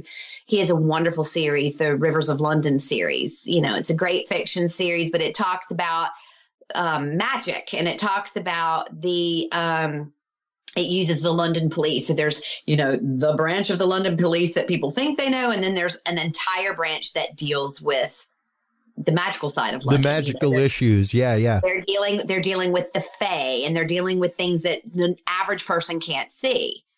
And so Ben Aronovich uses this term, which is so apropos that I've nearly adopted it into my own vocabulary because it really describes what we're seeing.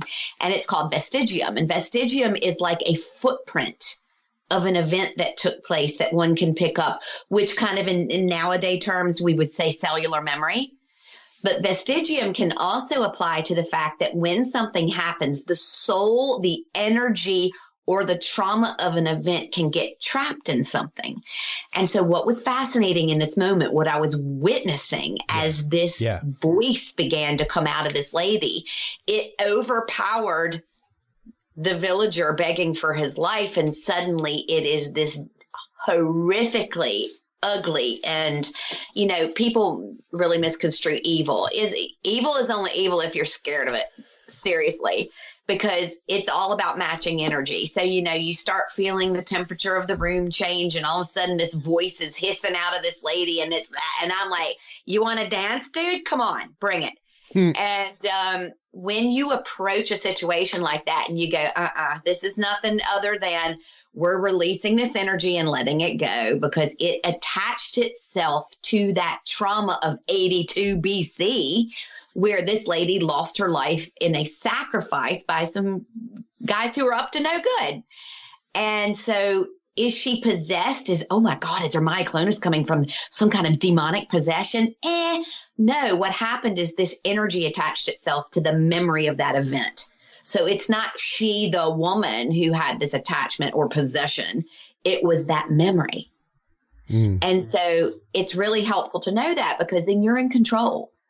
It can't do anything to you. It was disrupting her frequency. It was disrupting her vibe. And I was like, get out of here. Thanks very much for whatever it was you needed to teach. Thank you. That's wonderful. Now out. We're done. Now, simple. Now, I guess my curiosity at this point would be, would that trauma from 82 BC that is encroaching upon 2023, would that be a trauma that has been lived by every single past life that this person has had, every past incarnation? Because I would assume the fact that In this case, that this spirit has transitioned from body to body, carried on. How does that work? No, it's a case of it was necessary in this story. Okay. The story of who she is now in this lifetime, right? So it's just like her genetics. Like, let's say her parents or grandparents or great-grandparents from this lifetime, they're not the same people from 2 lifetimes ago. You know, some of them could be. Some of them might have shown up as characters in that story, but she doesn't have the same genealogy. She doesn't have the same, the same physical characteristics, the same genetic characteristics. So that changes from lifetime to lifetime. Sure. But can you carry memories from lifetimes? Absolutely. So for whatever reason, like that could go and have nothing to do with the last 5 lives, but it was necessary, that cellular memory in this life. Yeah. So it manifests as this, like this, as Ben Aronovich says, this vestigium, this footprint of that is coming in, and all of a sudden she's up against, wait a second, this is bizarre. And here's me going, wow, we're an hour and 15 minutes into this, and she hasn't sniffed, let alone jerked or twist. And I'm going, if this is a proper myoclonus, it doesn't just stop and pause because we're in a healing session. Mm. And I'm like, this is crazy, not a pop. And I'm like, that's how we know it's attached to this. So it was fascinating. So she then has to go undo her understanding, and she has to unlearn her ideology that this is just sheerly related to some kind of random brain injury, and recognize, oh gosh. And so what will often happen in a case like this is they'll turn around and go, oh my gosh, I've always wanted to go to that part of Italy, or I've always wanted, you'll hear stuff like that. It's really common where, you could have someone who was a female pilot in World War II, and they're like, oh my gosh, I've always wanted to fly. You get that kind of stuff, these affinities for certain things that suddenly make sense. Well, this was just such a fascinating thing. But so now let me paint this picture for you. So this thing doesn't care that if anybody else is in the office. It doesn't care if there's somebody in the waiting room or whatever. It's yelling, right? Yeah. So here's my office manager with her Tourette's, and she's now starting to tick up front. I can hear she's getting wound up. Oh my God. So by the time I get up front, she's doing every decade of the rosary with the beads. And she's not even necessarily, she's very adept at the spiritual, but it was just so funny because it was very loud. Wow. And it was like shouting at me, and she knew it wasn't me. And she can hear me laughing at it. I'm like, give it to me, give me your best, because you're going bye-bye. Like, we're done. If you've exposed yourself now, I'm saying thank you and bye. Yeah. And so she is up front, and she's got the holy water out. And she would come from a Catholic background, but she's not necessarily a practicing Catholic. But there's no atheists in foxholes, and like we're in the demon foxhole now at this stage, and it's like shouting down the office, and then she can hear me just like, come on, give me your best, let's dance. So this is that scene in the movies where the priest is like sweating profusely, and he's got the cross up and the whole 9 yards. That's where they really Hollywooded up, because does this kind of stuff exist? Sure. Is there a horned devil standing in the room? No, it's not like that. It's an energy that's causing, because you don't know what kind of, the stuff that these people practiced in these darker ages.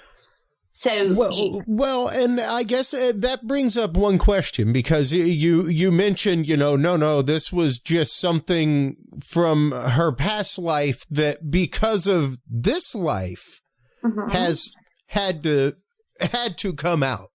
Mm-hmm. So does that mean it's present in this time? Yep. Well, sure, absolutely.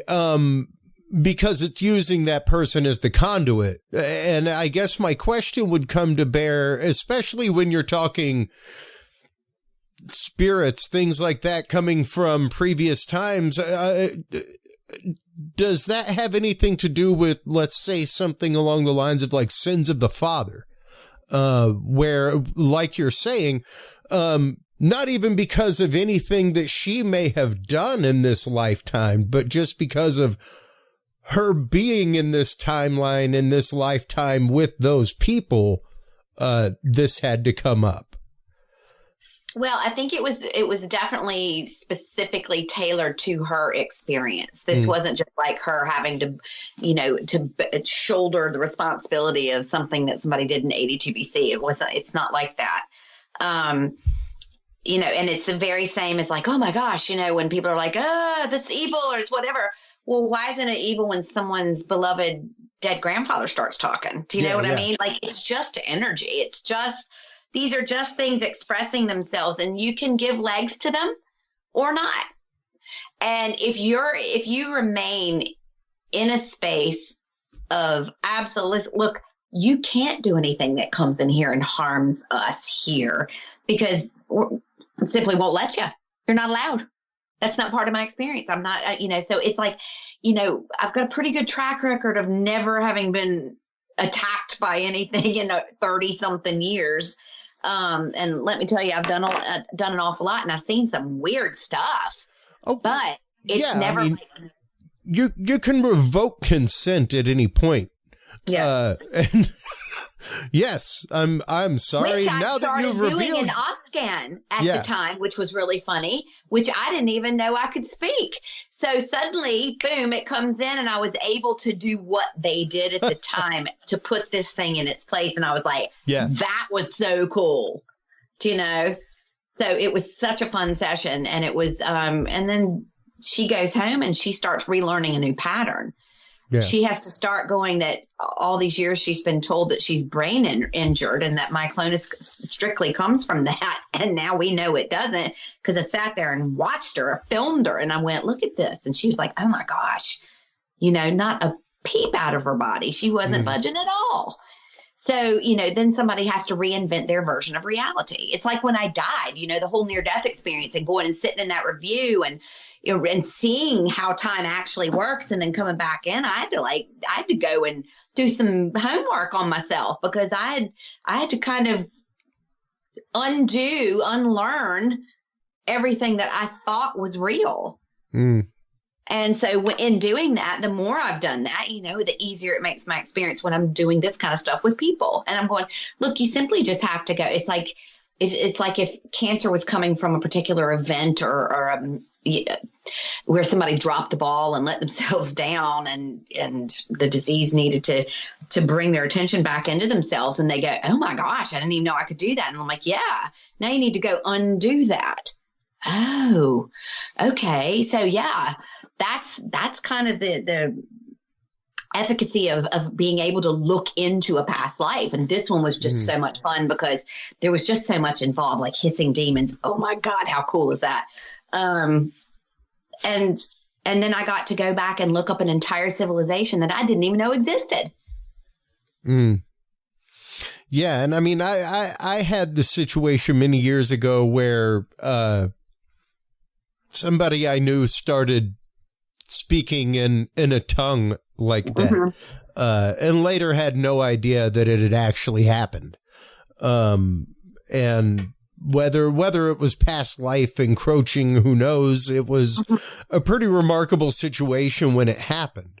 But when that does happen, how do you start, I guess, refocusing somebody? Once they I have to refocus myself first. Well, sure.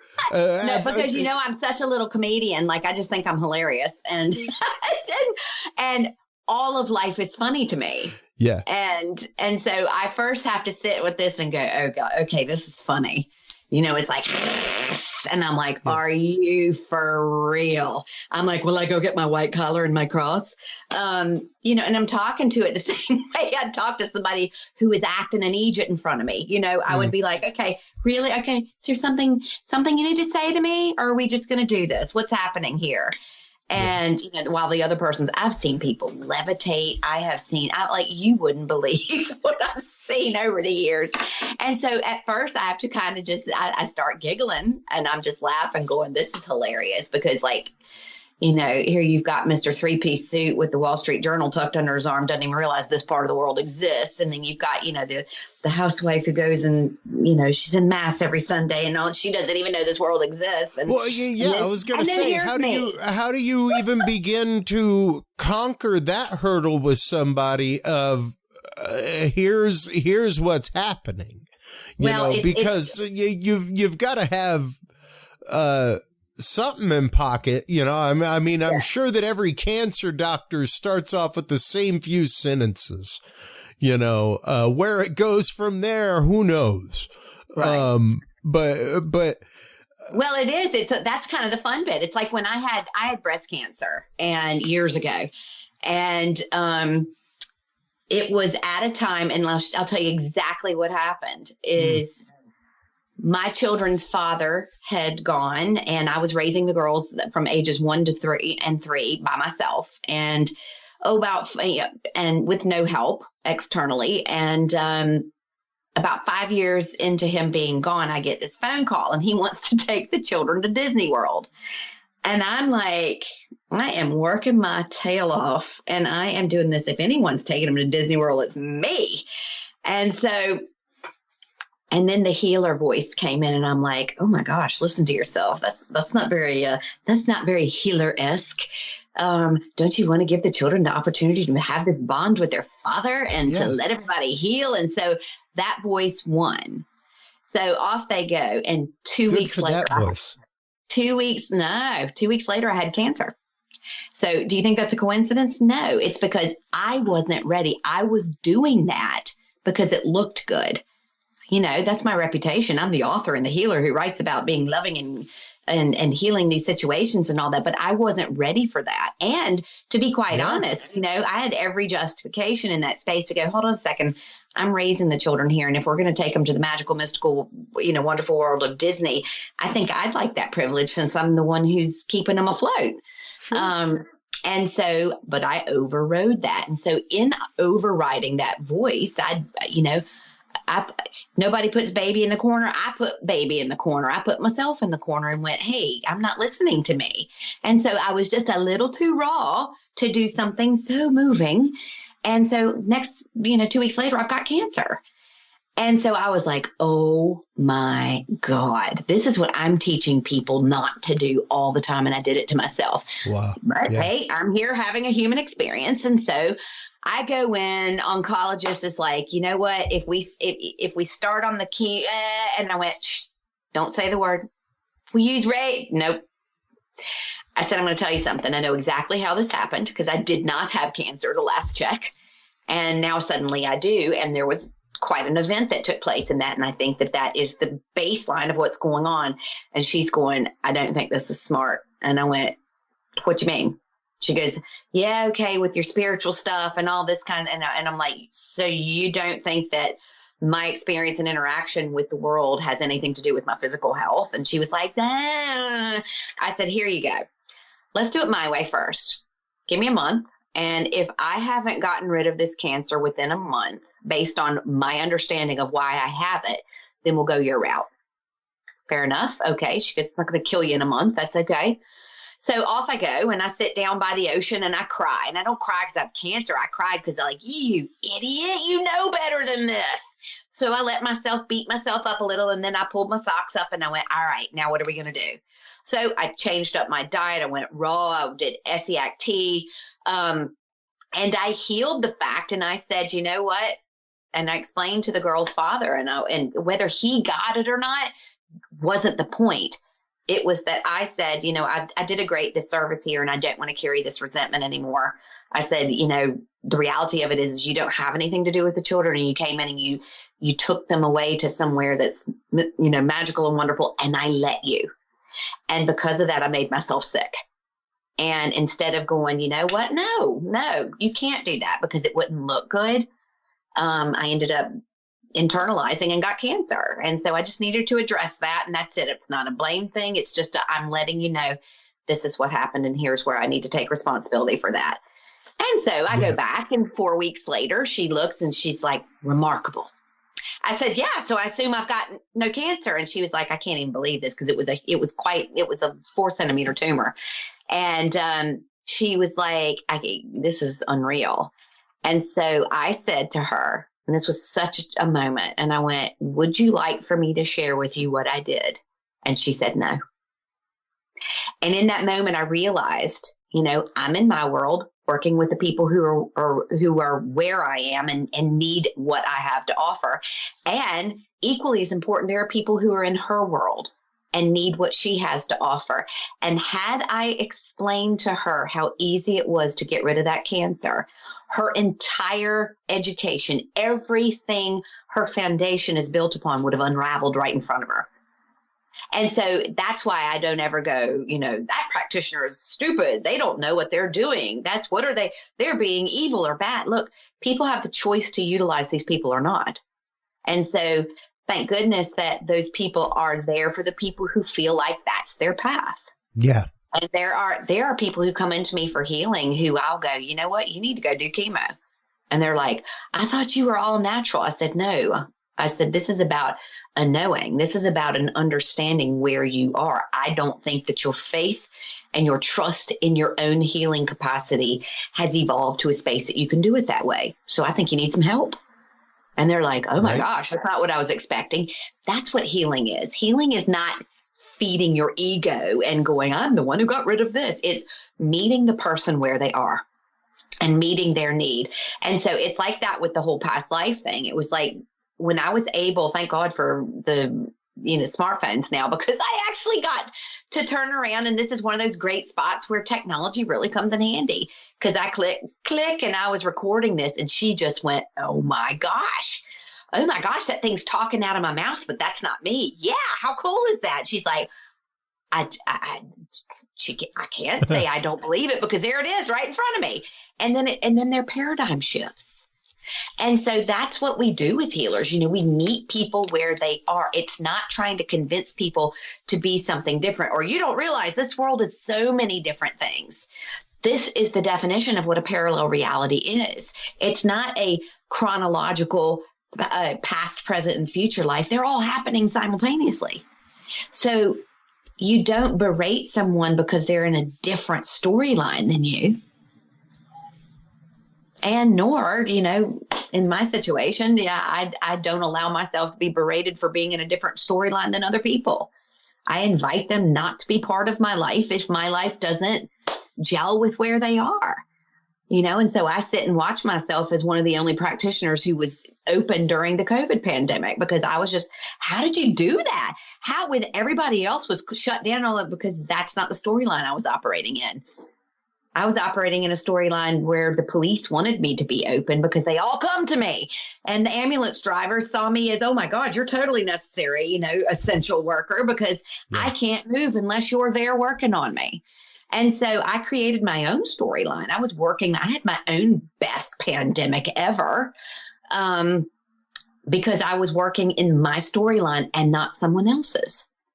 And this is one of the most empowering tools that people can realize. You don't, just because there's an allopathic world and, people can recognize, listen, why do you think you carry insurance? Because it's an allopathic model.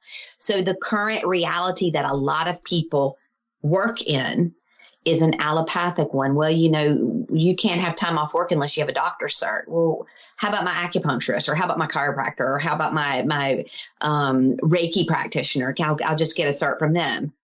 Sorry, no, we don't take that. Oh, so you only take a cert from a medical doctor. Well, people need to start thinking about that. Who's funding that? Who's running that? Who's calling those shots? Yeah. But that's become the norm. And so during the pandemic, when all that started unfolding, I was just like, no, that's not my storyline. And I'm not certainly going to jump into that out of fear. I'm just going to carry on doing life, doing me. And it worked. And I worked the whole way through, and I was doing healing sessions, and people were coming to me from all over the place the same way they always had. So my life didn't change at all. In fact, I got busier because I was the only one open. Yeah. So, this is that idea of a past life, a present life, a future life.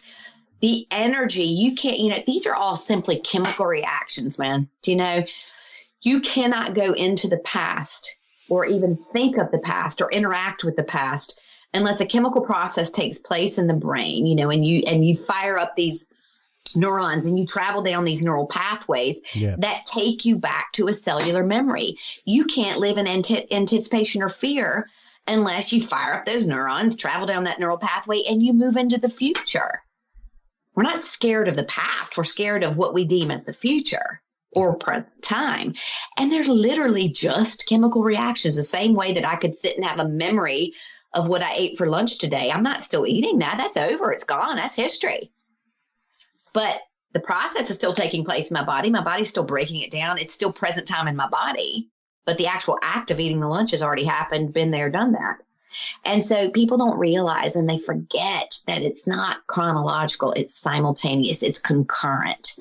And so this is part of the beauty of working with past life scenarios in the healing process, because not only is it opening up something interesting for the person, but it's opening up an entirely new way of looking at the world around them. And that's equally as healing. Well, and how does the average person begin to recognize that one of these concurrent lives may be interfering with their daily life or with the life of a loved one? Because they can't get the answers they need through the old model.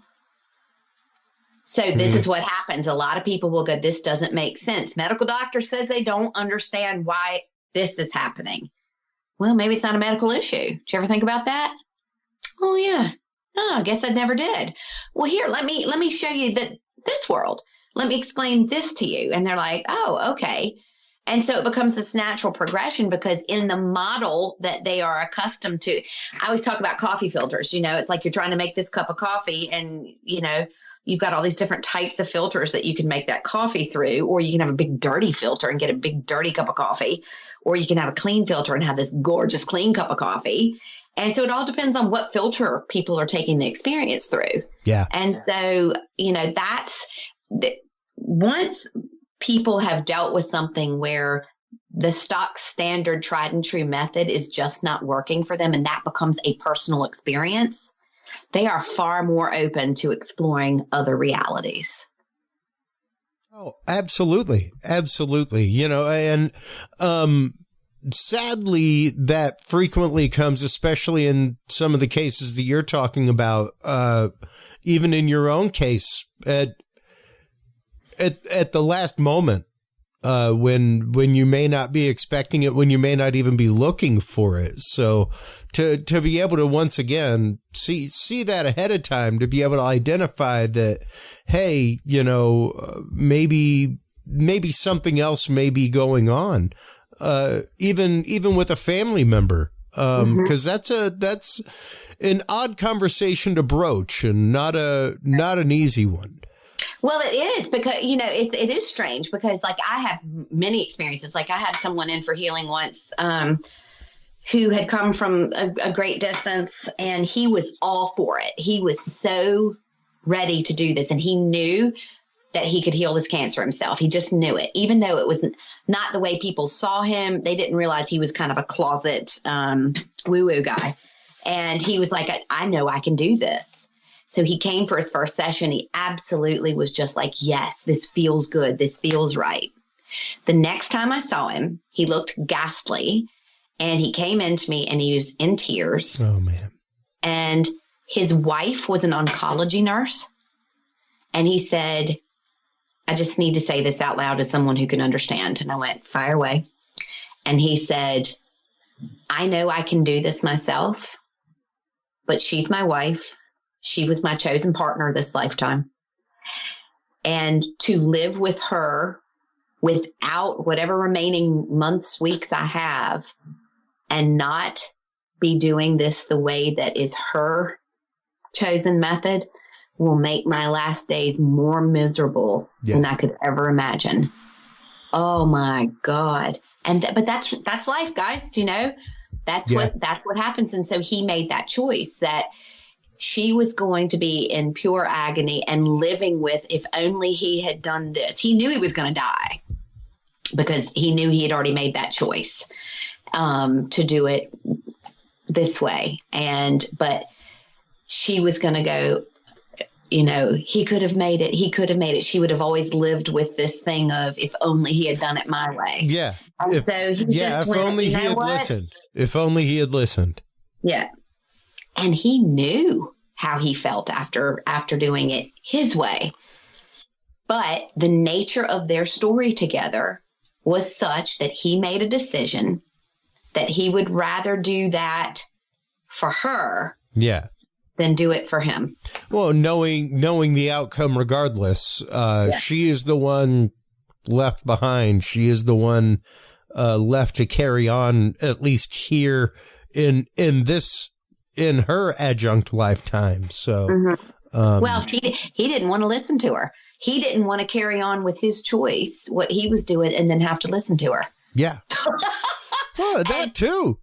Well, hey, remember, over here, there is something in this country. Even any white coat doctor will tell you, there is something to be said of the remaining time, of the quality of time that is remaining with somebody in that situation, and what you're going to do with it, and how well you're going. I can't tell you how many people have come into me whose family, let's say a family member brought them because I'm the healer, and please help my husband or help my wife or whatever. And then I'll get that person behind closed doors and they will look at me and go, whatever it is you need to do to make them think that I'm doing that, I'm out of here. I'm done. Yeah. If you have some sage spray or whatever that you need to. Whatever it is that they think, well, it just didn't work or whatever. And they will clearly go, I don't want to get better, because getting better means staying in this particular scenario. And I'm not in a position in this lifetime with the resources available to me to do this differently. And I'm like, I hear you. I get it. Yeah. That happens a lot. Wow. A lot. Yeah. Wow. So it's fascinating. And, even with that in mind, the idea of, people coming to you with family members, because once again, it's kind of like, I guess you could roll the dice on an intervention with somebody. But it's still ultimately up to them. Right. And they have to be the one to want to make that happen. And that's hard. It's not easy. It is. Well, it's also quite common. I mean, it's so common for people to go and hijack someone else's death. We see it a lot. And it's like, I'm sorry, this is their death. This isn't about you. Yeah. You need to process, and you need to go, hey, how can I assist you at this time? Not, oh my God, look what you're doing to me. Yeah. No, you fortunately have all these great stages that you get to go through. Right. They're in that last one right now. And they need to get to a point of acceptance, and that's going to be really hard to do with you hanging over them, screaming, "Don't leave me! Don't leave me!" Yeah, and that can be hard, because there's one thing to understanding the trauma of a past life encroaching on your present life. There's something else to understanding the trauma of a concurrent life leaving you. Well, let me leave you with this story, because this is I do this for a living. And I would consider myself pretty adept at the skill, and but we're all having a human experience. We're all having a human experience. And so we're all prone to, it's like, oh, I got cancer for a couple of weeks because I dropped the ball and I did something that was not in my own best interest. Okay. So I fixed it. So I corrected it. When my father was dying, this was in 2012, we had a couple of really remarkable experiences. And one of those was when he was in the nursing home. He had Alzheimer's. And he was really having a bad experience with sundowner syndrome, which is when they're just violent, they're angry, they're shuffling around, pulling the pants down. My father was a brilliant orator. He was a minister. He was a football coach and just a fabulous speaker. And he just lost that ability. He hadn't spoken in months. And I mean, not a word. And he just couldn't, like he'd open his mouth and just garble would come out. And so we were at the end of a particularly difficult day with him. He had, punched me in the stomach. He would never have hurt me in real life. That was an altered state that he was in. And so it was just sad to watch. We were tired. My mother and I were sitting in the room, and my dad had been shuffling around and doing all this, and he would not get down in the bed. He would not lie down in the bed because imagine after all these years of being a minister and explaining to people what happens and not, to put their faith and trust in the Lord. And then now he got to death and he was terrified. And he thought in his mind that if he laid down, that was him dead and it was not going to be pretty. So, he's agitated and all of a sudden he walks over to the bed and he sits down and then he lies back in the bed. And my mother is like looking at me going, what in the world is going on? And he's back and he's reaching for the ceiling and he's like, I can see it. And we're like, what? Because he hasn't talked in months. And I was like, hey, Dad, what can you see? And it was like for that moment I had Dad back and he was like, the land beyond the river, sugar, and it is more beautiful than anything you ever wrote about. And I'm like, hey, Dad. And I was like, well, tell me, what do you see? And he goes, I see Mama. And I was like, oh, wow. And he goes, she looks so young. My mother is like a deer in headlights looking at me going, oh my gosh, is he dying? And I was like, because the fireworks, because that's what it looks like, guys. When a soul is exiting a body, it's not like a dimmer switch going down. It's quite the opposite. It looks like a fireworks display. And I'm going, no, Mom, he's not dying. He's having an experience right now. Something's happening. And so he's like, oh, Mom, there's Mom, and she looks so beautiful. And so next thing, he's the one who looks like the deer in headlights. And he was like, oh my gosh. And I said, what? And he goes, Daddy. And I went, what's up? And he goes, Daddy's there. Now, this was such a big deal because my father was extremely straight-laced. He decided to live a life of discipline. And so, he was disciplined for his football players in his church. He never drank, he never smoked, he never swore. He ate well. He was, he just did all the stuff. And it wasn't easy. But his father hadn't been that guy. So by my dad's coffee filter, by my father's criteria of what gets one into heaven, my grandfather hadn't cut the mustard. And this had always bothered my father. So here he is in this state. He's now seeing the land beyond the river, and there's his dad. And he's like, what is happening? And he turns to my mom, and as clear as day, he goes, Helen, I've had it wrong all along. And he's speaking just like that. And like, this is out of nowhere. And wow. He goes, I've had it wrong all along. He goes, everybody's welcome here. You can't mess this thing up. And my mom leans over to me, and her eyes are like full of tears and all. And she's like, write that down. And which, so I did. And of course it ended up in a book, but it was it was such an amazing moment that my father had that experience. Well, fast forward a little bit to where we're at the time of his actual death. And I had now made 17 trips home in a year from Ireland. I was using up all my savings because I, the healer, was there and I was going to escort my father through. And it's the same way that why, someone can be holding vigil by someone's deathbed and then they go for a cup of coffee and the person dies. Because you ain't supposed to be there, guys. Yeah. It's like if you're there when the person dies, that's because they want you there. If you're not there and you just slipped out for a shower and they died, they couldn't die the way they needed to with you present. And that's not because you're not special. It might be because you're so special that they might find it difficult to release the attachment. So they took the opportunity when you went to the bathroom. Yeah. And so we have to bear that in mind. And that's what I'm talking about when somebody hijacks someone's death. And here was me, the queen of understanding and teaching it. I was doing the same thing. I'm sitting next to my father's bed because I'm sure there's going to be some profound moment that I don't want to miss. And I end up coming home really late from the nursing home.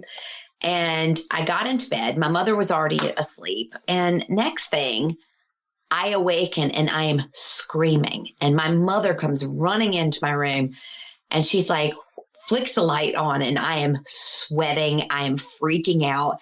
And she's like, what's going on? And I just go, I can't talk about it right now. I can't talk about it. And she was like, okay, and so she ends up going back to bed. And I mean, 5 minutes later, same thing happened again. And I was just like, not now, not now, not now. So the next morning she gets up and she was like, can you tell me what happened? And I went, yeah. And she goes, and I said, I had this. It was not a dream. It was a vision. It was a memory. And it was a good 10,000 years ago. And there was a warrior, a Celtic warrior, huge, big head of dark, like raven dark hair, full of straw and mud and matted. And he was rolling around on the ground wounded. And he had this horrible festering wound beneath the knee where he had been injured in battle.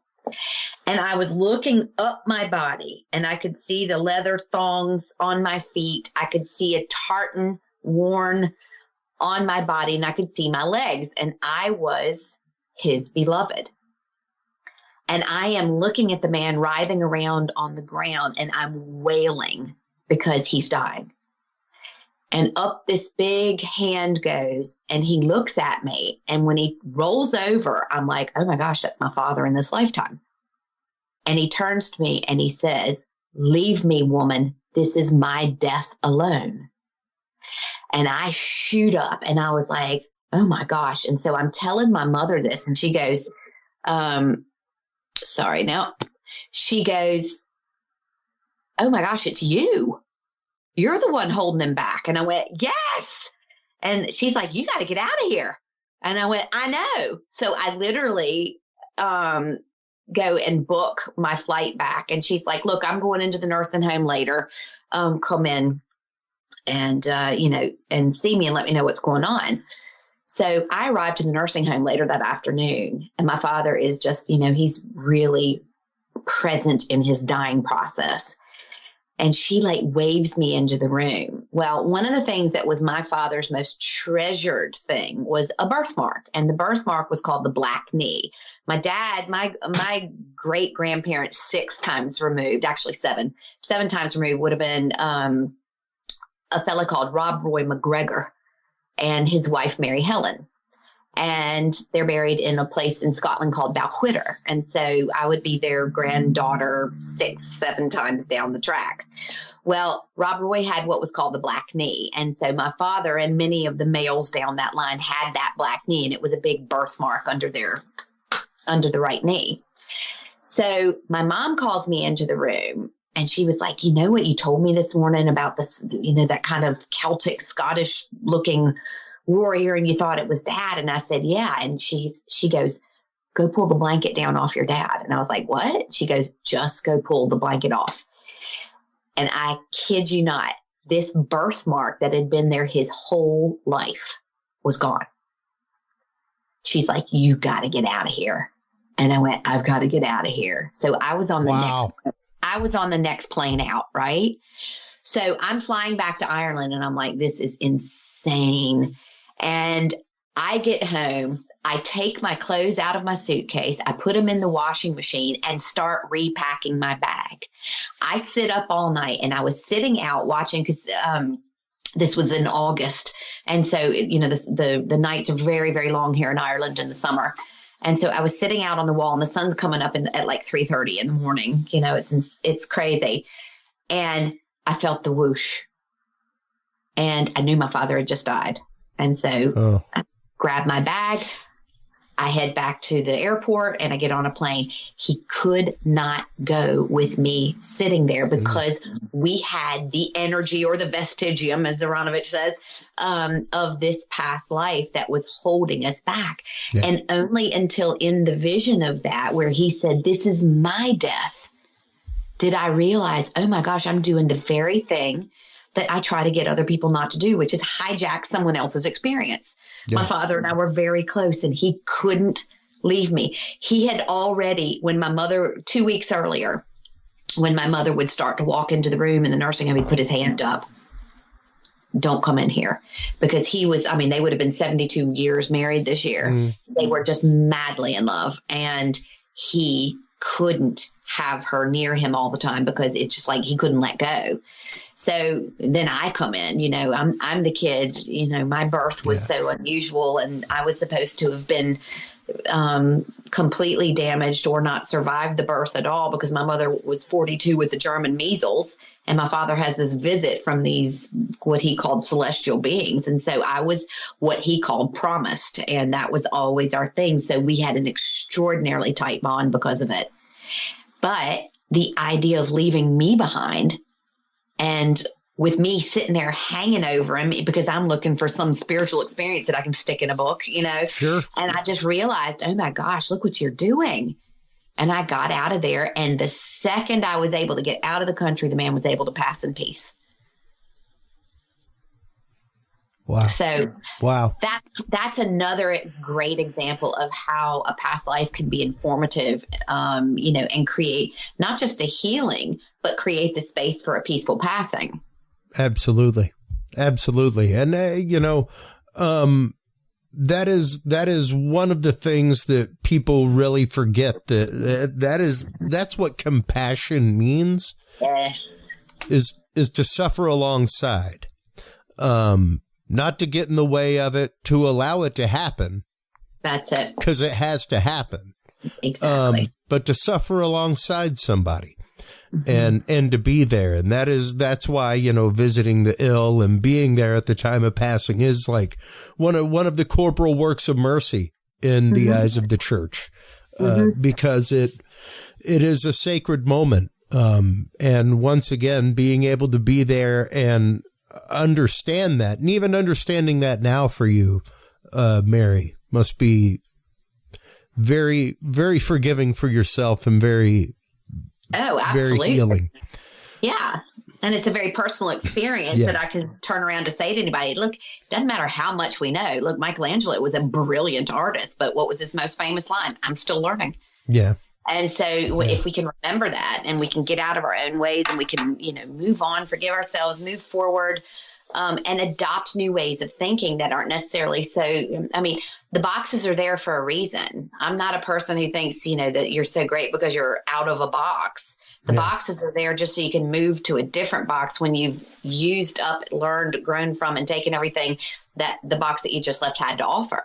Yeah. And so, it's not some kind of hierarchy. It's just wherever you are in your progression, that maybe these kind of stories, or that's why we utilize frequency to put people in a state. Yeah. A frequency will change someone's state where they might be more open to receiving grace. And, grace is something, it's something that has no explanation, and it's not something that you're necessarily deserving of or have earned, but it comes to you just because. And, grace is an opportunity. And so we each have opportunities to exercise grace for, with ourselves and with other people. Beautifully said. Beautifully said. Mary, I want to thank you so much for your time. It's always so great whenever we have you on. I always feel so energized after our conversations. I appreciate you so much and everything you're doing. I appreciate your time, especially right after a busy day of healing and working with folks. We've been popping it up on screen, but of course, let everybody know where they can go to visit you, where they can go to ask questions, where they can go to get a hold of you for sessions, Mary. I'm not at the moment because I've got so many on backlog. You're welcome. Visit my website, maryhelenhensley.com, but don't take it personally if you email. And I'm so overwhelmed. That's why I'm creating that show that I'm doing, is to try to answer some of the questions. In this lifetime, I couldn't begin to hit the backlog of sessions. And, that's the beauty of social media as well. You go on a podcast and 3 million people hear you. And then all of a sudden, who wouldn't want to look for something that might be of help to themselves or to a family member? But, I'm just one person. So, I'm doing the very best that I can, and I'm trying to find new ways to be able to, that's why signs, is such a big deal. And remember that, folks, signs, SINES.app. That's why it's such a huge thing, because it is putting the tools into your hands where you can create your own miracles. Absolutely. Well, once again, thank you so much for your time. Please do hold the line while we close things out. Thank you. Mary, while you are online checking out everything from Dr. Mary Helen Hensley, as well as Signs. Signs.app is where you can go to check that out. Make sure to stop on by Curious Realm, folks. That is where you can find all the episodes. That's where you can follow us. That's where you can tune in every week on our live app. That's where you can go to the store, buy not only our merch, but books from all of our guests, like Dr. Mary Helen Hensley. That's where you can go and share your story on our experiencer page. If you're an experiencer of the paranormal, if you've had a cryptid sighting, if you are a UFO witness, if you're a government whistleblower, stop on by CuriousRealm.com/story. Thank you so much once again, everybody, for tuning in. Take care of yourselves, take care of each other, and remember, stay curious. We'll talk to you soon. Bye-bye. Thank you for tuning into this episode of The Curious Realm. Stay tuned for more guests, forbidden topics, and hidden truths. Download the official Curious Realm app and view the Knowledge Vault on our website, CuriousRealm.com. Follow us on social media by searching Curious Realm.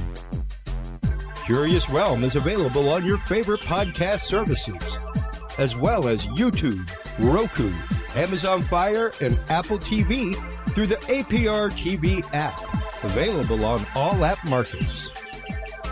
Curious Realm is a proud member of the HC Universal Network family of podcasts.